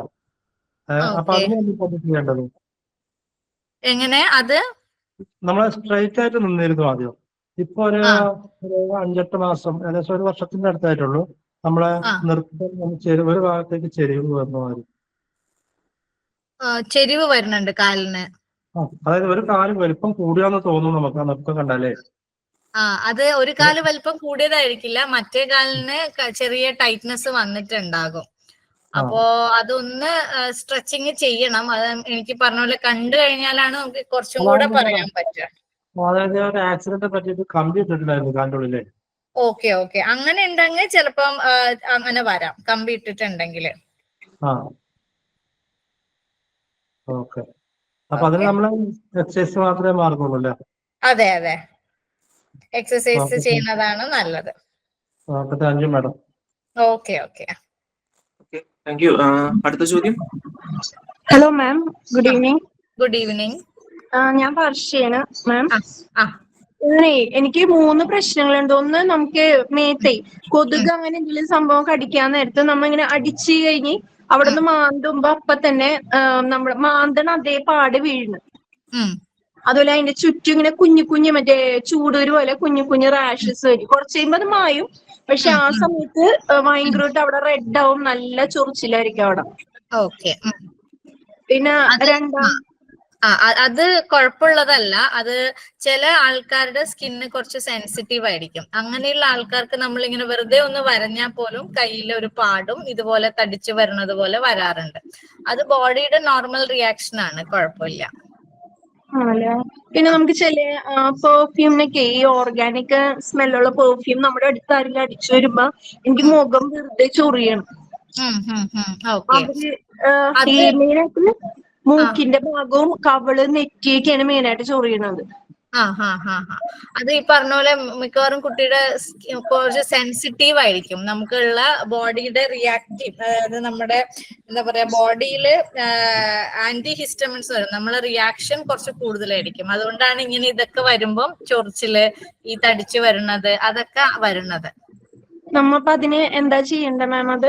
അതിനെ കഴിയുന്നത് നമ്മുടെ അലർജൻസ്, നമുക്ക് ഇങ്ങനെയുള്ള ഇത് ഉണ്ടാക്കുന്ന കാര്യങ്ങൾ ഒഴിവാക്കുക എന്നുള്ളതാണ് മെയിൻ ആയിട്ട് ചെയ്യേണ്ടത്. വേറെ ഒന്നും ചെയ്യാൻ പറ്റും? വേറെ മെഡിസിൻ അങ്ങനെയൊന്നുമില്ല? മെഡിസിൻ കഴിക്കേണ്ടത് നമുക്ക് അത് നമ്മുടെ ഡേ ടു ഡേ ലൈഫിന് ബുദ്ധിമുട്ടായി എഫക്ട് ചെയ്യുകയാണെങ്കിൽ മെഡിസിൻസ് എടുക്കാം. അതല്ല ഇപ്പൊ പെർഫ്യൂം നമുക്ക് അങ്ങനെ ഉപയോഗിക്കേണ്ട കാര്യം വരണം, അത് അവോയ്ഡ് ചെയ്യാൻ പറ്റുന്ന ഒരു കാര്യമല്ലേ. അപ്പൊ അങ്ങനെയുള്ള ഉണ്ടെങ്കിൽ അത് അവോയ്ഡ് ചെയ്യാൻ പറ്റുന്ന കാര്യങ്ങളൊക്കെ അവോയ്ഡ് ചെയ്യുന്നതാണ് നല്ലത്. നമുക്ക് ഈ സൺലൈറ്റ് കൊള്ളാത്തതിന്റെ വല്ല ബുദ്ധിമുട്ടുണ്ടാവുണ്ടോ? ഉണ്ടാകും. വൈറ്റമിൻ D3 കുറവായിരിക്കും. അപ്പൊ അതുകൊണ്ടാണ് വൈറ്റമിൻ D3യുടെ സപ്ലിമെന്റ്സ് എടുക്കണം. എന്റെ ഇപ്പൊ വീടിന്റെ ഒരു 3 അടി നമ്മുടെ ഇതാണ്, മെയിൻ റോഡാണ്. അപ്പം അതിൽ കൂടി ആണെങ്കിലും ചില സമയത്ത് ആരെങ്കിലൊക്കെ ഇതേപോലെ നമ്മുടെ വീടിന്റെ സൈഡിൽ കൂടി ക്രോസ് ചെയ്യുക അങ്ങനെയൊക്കെ ആണെങ്കിൽ പോലും എനിക്ക് ഇവിടെ അപ്പൊ തന്നെ ചൊറിച്ചിൽ, ഇങ്ങനെ മുഖം ഭയങ്കര പിന്നെ നിൽക്കൂല അതിങ്ങനെ. ഓക്കെ. അപ്പൊ അത് നല്ല അലർജിക്ക് ആണെങ്കിൽ ഒരു ഡോക്ടറെ കാണിച്ചിട്ട് ആ അലർജിയുടെ മെഡിസിൻസ് എടുക്കുന്നതായിരിക്കും നല്ലത്. Okay ma'am. മാം, മൂന്നാമത്തതേ ഞാന് ചെറുതായിട്ട് ക്രോഷറ്റ് ചെയ്യും കൈവച്ച്. അപ്പൊ എപ്പോഴും എനിക്ക് പെയിൻ ഉണ്ടാവില്ല, റൈറ്റ് ഹാൻഡ് ആണ്. അപ്പൊ ഇങ്ങനെ ചില ദിവസം എനിക്ക് ഈ ചെസ്റ്റ് വേദന ആയിരിക്കും. അപ്പൊ ശ്വാസം വിടാനൊക്കെ ഭയങ്കര ബുദ്ധിമുട്ട് പോലെ വന്നു. എന്നുവെച്ചാൽ അത് എപ്പോഴും ഇല്ല, ഞാൻ ഡെയിലി ക്രോഷറ്റ് ചെയ്യുന്നതാണ്, ഒരു 5 മണിക്കൂറൊക്കെ ചെയ്യണതാണ്. പക്ഷെ ചില ദിവസങ്ങളിൽ മാത്രമാണ് ഈ വേദന വന്നത്. അതെ, ചിലപ്പം നമ്മൾ ഇരിക്കണ പോസ്ചർ ചില സമയത്ത് കണ്ടിന്യൂസ് ആയിട്ട് ഇരിക്കുമ്പം ആ മസിൽസില് ഒരു സ്ട്രെയിൻ വരുന്നതായിരിക്കാം. അത് നമ്മൾ എക്സസൈസ് ചെയ്താൽ അത് ക്യൂർ ചെയ്യാൻ പറ്റും, അല്ലെങ്കിൽ നമ്മുടെ പോസ്ചർ അവിടെ പോസ്ചർ കറക്റ്റ് ചെയ്യണം. പിന്നെ വേണമെങ്കിൽ ചെറിയ ഐസ് പാക്ക് വെക്കാം അവിടെ, അങ്ങനെയുള്ള കാര്യങ്ങളൊക്കെ ചെയ്യാം. നമുക്ക് നെഞ്ചുവേദന വരുമ്പോ ശ്വാസം വിടാൻ എനിക്ക് ചെറിയ ബുദ്ധിമുട്ട് വരാറുണ്ട്. അപ്പൊ ആണല്ലേ. ഓക്കെ. അത് മിക്കവാറും ആ മസിൽസിൽ വരുന്ന ഒരു എന്താ പറയാ സ്ട്രെയിൻ കാരണമായിരിക്കും അത് വരുന്നത്. എക്സസൈസ് ചെയ്താൽ നമുക്ക് അത് ക്യൂർ ചെയ്യാൻ പറ്റുമോ? എക്സസൈസ് ചെയ്യാം. പിന്നെ ഈ കണ്ടിന്യൂസ് ആയിട്ട് ചെയ്യാതെ കുറച്ചൊന്ന് ബ്രേക്ക് എടുത്തിട്ട് ഇടയ്ക്ക് ഒന്ന് റിലാക്സ് ചെയ്തിട്ട് പൊസിഷൻ മാറ്റാം. ഓക്കെ മാം, അടുത്തൊരു ചോദ്യം വന്നേക്കുന്നത്, നമുക്ക് ഇരിക്കുന്ന ഭാഗത്തെ സ്കിന്ന് കുറച്ച് ഹാർഡ് ആയിട്ടിരിക്കുകയാണ് കണ്ടിന്യൂസ് ആയിട്ട് ഇരുന്നതിന്റെ പേരിൽ. അത് പഴയ രീതിയിലേക്ക് ആക്കാൻ, സോഫ്റ്റ് ആക്കാനായിട്ട് എന്താ ചെയ്യാൻ പറ്റാന്ന് ഒരു ചോദ്യം വന്നിട്ടുണ്ട്. നമുക്ക് സ്കിൻ സോഫ്റ്റ്നെസ് യൂസ് ചെയ്യാം. ചില മരുന്നുകൾ സ്കിൻ സോഫ്റ്റ് ആക്കാനുള്ളത് ഉണ്ട്. ചിലപ്പോ അതൊരു പ്രൊട്ടക്റ്റീവ് ആയിട്ടാണ്, അതായത് ഹാർഡായി നിൽക്കുന്നുണ്ട്, അത് ചിലപ്പോ മുറിവ് വരാതെ ഹെൽപ്പ് ചെയ്യുന്ന ഒരു സാധനമാണെങ്കിൽ അതിന് പിന്നെ ഒന്നും ചെയ്യേണ്ട കാര്യമില്ല. നേരെ മറിച്ച് അതിലിപ്പോ ഒരു മുറിവൊക്കെ വരണ പോലെ വരികയാണെങ്കിൽ സ്കിൻ സോഫ്റ്റൻ ആക്കണ ഓയിൻമെന്റ്സ് ഉണ്ട്. Thank you. വേറെ ആർക്കെങ്കിലും ചോദ്യങ്ങളുണ്ടോ? ഇനി ഏകദേശം 1.5 മണിക്കൂറോളമായി. Hi ma'am, good good evening. ഞാൻ എന്റെ പേര് ഷെഫി നമ്പി. മാം, എനിക്കത് ഈ BP അധികം ലോ ആയതാ. ഈ എനിക്ക് 91-49 ഉള്ളൂ. ഈ BP അധികം വരുന്നത് എന്തുകൊണ്ടാ? അത് ചില ആൾക്കാർക്ക് അങ്ങനെ ഒരു ഹൈപ്പോടെൻഷൻ, അതായത് കുറഞ്ഞ BP ഉണ്ടാകാറുണ്ട്. കൂടുതലും സ്ത്രീകളിലാണ് കാണുക. അപ്പോ കുറച്ച് ഉപ്പ് അടങ്ങിയിട്ടുള്ള, ഇപ്പൊ കഞ്ഞിവെള്ളത്തിൽ ഉപ്പിട്ടിട്ടോ അല്ലെങ്കിൽ നാരങ്ങ വെള്ളത്തിൽ ഉപ്പിട്ടിട്ടോ ഒക്കെ ഇടവിട്ട് കഴിച്ച് BP മെയിൻറ്റെയിൻ ചെയ്തിട്ട് കൊണ്ടുപോകണം. ഭക്ഷണ ക്രമീകരണത്തിൽ മാറ്റം വരുത്തണോ? ഭക്ഷണത്തില് കുറച്ച് ഉപ്പിന്റെ അളവ് കൂട്ടിയാൽ മതി. അല്ലാതെ ഏത് ഭക്ഷണം ഏതെങ്കിലും ഭക്ഷണം പ്രഷർ അങ്ങനെ ഇല്ല പ്രശ്നമില്ലല്ലോ ഇല്ല, പ്രഷർ. ഭക്ഷണം കഴിക്കുന്നത് കൊണ്ട് BP കുറഞ്ഞു പോവില്ല, ഏതെങ്കിലും തരത്തിലുള്ള ഭക്ഷണം കഴിക്കുന്നത് കൊണ്ട്. Okay ma'am, thank you. Okay okay. ഇനി വേറെ ആർക്കെങ്കിലും ചോദ്യങ്ങളുണ്ടോ?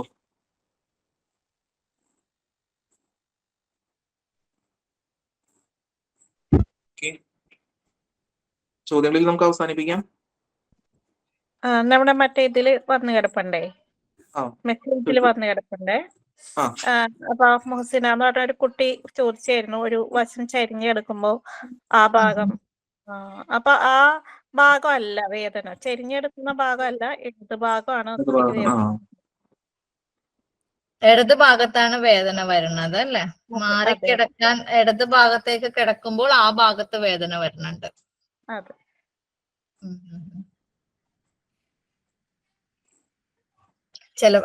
അതിന് എനിക്കൊരു വ്യക്തമായിട്ടുള്ള ഒരു ഇതില്ല, ഏത് ഭാഗമാണ് കൂടുതൽ പ്രശ്നം വരുന്നത് എന്നുള്ളത് നോക്കണം. ഇപ്പൊ ഒരു സൈഡിൽ കിടക്കുമ്പോൾ മറ്റേ ഭാഗം ഫ്രീ ആയിട്ടാണല്ലോ ഇരിക്കുന്നത്.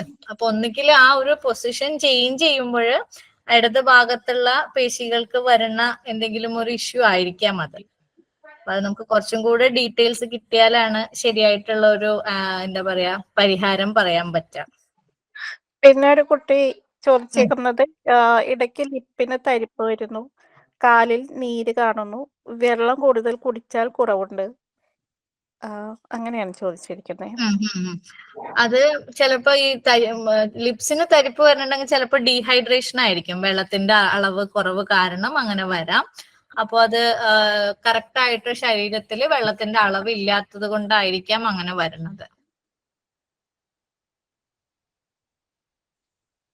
ഓക്കെ, ഇനി ആരെങ്കിലും ഉണ്ടോ ചോദിക്കാനായിട്ട്? ഓക്കെ, ഇതൊക്കെ കംപ്ലീറ്റ് ആയിട്ടുണ്ട്.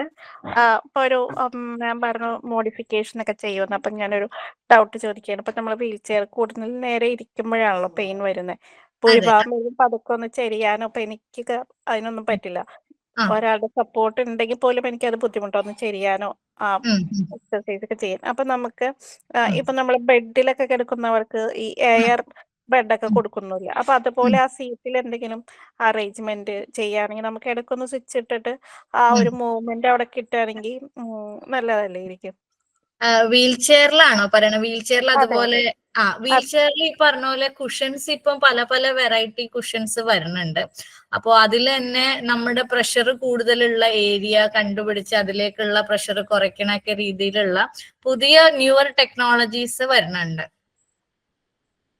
അതെ, നമുക്ക് ഒരുപാട് സോഫ്റ്റ് ആയിട്ടുള്ള ഒരു സ്ഥലത്ത് ഇരിക്കുമ്പോഴും നമുക്കൊരു സപ്പോർട്ട് ഇല്ലാത്ത പോലെ തോന്നാറുണ്ട്. അപ്പൊ അതുകൊണ്ട് തന്നെ ഒരു മീഡിയം ഇതിലാണ് നമ്മൾ മിക്കവാറും എല്ലാവരും ഇരിക്കുന്നത്. ഓക്കെ, അപ്പൊ ഞാൻ പറഞ്ഞല്ലോ, ഫോം അല്ലെങ്കിൽ ഈ കുഷൻസ് പല ടൈപ്പ് വരും. അപ്പൊ അതിൽ തന്നെ ഈ ഫോമിന്റെ കൺസിസ്റ്റൻസി അത് ഓരോരോ ആളെ ഡിപ്പെൻഡ് ചെയ്തിരിക്കും. ഇപ്പോ ചില ആൾക്കാർക്ക് വളരെ സോഫ്റ്റ് ആയിട്ടുള്ളതായിരിക്കും വേണ്ടത്, ചില ആൾക്കാർക്ക് ഹാർഡ് സർഫസ് ഉള്ളതായിരിക്കും വേണ്ടത്. അത് ഓരോ ഇൻഡിവിജ്വലിന്റെ ഓരോ ആളുടെയും നീഡ് അനുസരിച്ചിട്ട് നമുക്ക് മാറ്റി മാറ്റി ചെയ്യാൻ വേണ്ടി പറ്റും. Okay ma'am, thank you. Hello hello madam, ഒരു ചോദ്യം ചോദിച്ചോട്ടെ? പറഞ്ഞോളൂ. എനിക്ക് ഒരു 40 വയസ്സുണ്ട്. അപ്പൊ ഈ നിക്കാൻ പറ്റും, പിടിച്ചു നിർത്തി കഴിഞ്ഞാല് വീൽ ചെയറിലാണ് നിർത്തി കഴിഞ്ഞാൽ നിക്കാൻ. പക്ഷെ പിന്നെ ഉപ്പുറ്റി പൊന്തി നിൽക്കുന്നത്. അപ്പൊ അത് സർജറി ഞാൻ ചെയ്താൽ ശരിയാവും അറിയാം. ഉപ്പൂറ്റി പൊന്തി നിക്കണത് സർജറി ചെയ്താൽ അത് ശരിയാകും. പക്ഷെ അതിന്റെ ആവശ്യം ഉണ്ടോ ഇല്ലയോ എന്നുള്ളത് നമുക്ക് നോക്കണം. ഇപ്പൊ അതല്ലാതെ നമുക്ക് കൈകൊണ്ട് സ്ട്രെച്ച് ചെയ്താല് കുറയണുണ്ടോ? കൈകൊണ്ട് അനക്കിയാല് ഉപ്പൂറ്റി കറക്റ്റ് ആവുമോ? ഇങ്ങനെ ജോയിന്റ് ചെറുതായിട്ട് ഇങ്ങനെ ഇളകുണ്ട്, പക്ഷെ അത് നിക്കുമ്പോ ഓക്കെ. അപ്പൊ സ്പ്ലിന്റ് ഇട്ട് നോക്കിയിട്ടുണ്ടോ കാലില്? ഇല്ല, ഒന്നും ചെയ്തില്ല. ഇല്ല. അപ്പൊ ഒരു കാലിലിടാവുന്ന സ്പ്ലിന്റ് ഉണ്ട്, ആംഗിൾ ഫുട്ട് ഓർത്തോസിസ് എന്ന് പറയും. അപ്പൊ അതിട്ട് നോക്കിയാൽ ചിലപ്പം ഉപ്പൂറ്റി താഴെ നിർത്തിക്കാൻ വേണ്ടി പറ്റും. ഡെയിലി സ്ട്രെച്ച് ചെയ്യാറുണ്ട് നന്നായിട്ട്, പക്ഷെ അത് മുകളിലേക്ക് പോണില്ല. നിക്കുമ്പോ പൊന്തി തന്നെ നിൽക്കുന്നത്. ഓക്കെ ഓക്കെ ശരി. അപ്പൊ ഈ ആങ്കിൾ ഫുട്ട് ഓർത്തോസിസ് ചെയ്താല് ശരിയായിരിക്കും. അതല്ലേ? അതെ അതെ. ഓക്കെ ഓക്കെ ഒരു താങ്ക് യു. മിനിറ്റ്, എനിക്കൊരു കോൾ ഉണ്ട്, ഒരു മിനിറ്റ്. ഓക്കെ. ഹലോ. കഴിയാറായി. ഓക്കെ ഓക്കെ ഓക്കെ ഓക്കെ ശരി ശരി. പറഞ്ഞോളൂ. നമുക്ക് അങ്ങനെയാണെങ്കിൽ പ്രോഗ്രാം വൈൻഡപ്പ് ചെയ്യാൻ തോന്നുന്നു. ഏകദേശം 1 മണിക്കൂർ എന്ന് പറഞ്ഞിട്ട് ഏകദേശം 1.25 മണിക്കൂറോളം ആവാറായി നമ്മുടെ സമയം എന്ന് പറയുന്നത്. എന്തായാലും നല്ല രീതിയിൽ തന്നെ കാര്യങ്ങൾ ഞങ്ങൾക്ക് ലളിതമായിട്ട് തന്നെ വിശദീകരിച്ചു തന്നു. കാര്യങ്ങളെല്ലാം തന്നെ അതിലുപരി വീൽ ചെയർ ഇരിക്കുമ്പോൾ ശ്രദ്ധിക്കേണ്ട കാര്യങ്ങൾ ഞങ്ങൾക്കായാലും അതുപോലെ ഇവിടെ കേട്ടിരുന്ന എല്ലാവർക്കായാലും ഉപകാരപ്രദമാകുന്ന രീതിയിൽ വളരെ നല്ല രീതിയിൽ തന്നെ പറഞ്ഞു തന്നതിന് ഏറ്റവും സ്നേഹത്തോടെ നന്ദി പറയുകയാണ്. ഓക്കെ. അപ്പൊ എന്തായാലും നമ്മൾ വിളിച്ചപ്പോഴാണ് നാട്ടുകാരിയാണെന്നുള്ള കാര്യം ഞാൻ ഇപ്പോഴാണ് മനസ്സിലാവുന്നത്. അപ്പൊ സ്വന്തം നാട്ടിൽ നിന്ന് തന്നെ ഇത്തരത്തിൽ നമ്മൾ ഡോക്ടറെ ഉണ്ടായി അതുപോലെ തന്നെ കാണാൻ സാധിച്ചതിലൊക്കെ ഒരുപാട് സന്തോഷം. Okay ma'am. അപ്പൊ എന്തായാലും വളരെ നല്ലൊരു സെഷൻ ആയിരുന്നു. ഈ സെഷൻ അവതരിപ്പിച്ചതിന് ഏറ്റവും സ്നേഹത്തോടെ മൈൻഡ് ട്രസ്റ്റിന്റെ പേരിലും പ്രതിനിധി കോർഡിനേറ്റർ എന്ന നിലയിലും നന്ദി പറയുകയാണ്. അതുപോലെ തന്നെ ഈ ഒരു സെഷൻ കണ്ടവർക്ക് എല്ലാവർക്കും യൂസ്ഫുൾ ആയെന്ന് കരുതുന്നു. നിങ്ങളുടെ അഭിപ്രായങ്ങൾ എല്ലാവരും ഗ്രൂപ്പിൽ രേഖപ്പെടുത്തുക. അപ്പോൾ മറ്റൊരു സെഷനിൽ നമുക്ക് വീണ്ടും കാണാം. അതുവരെ ഗുഡ് ബൈ.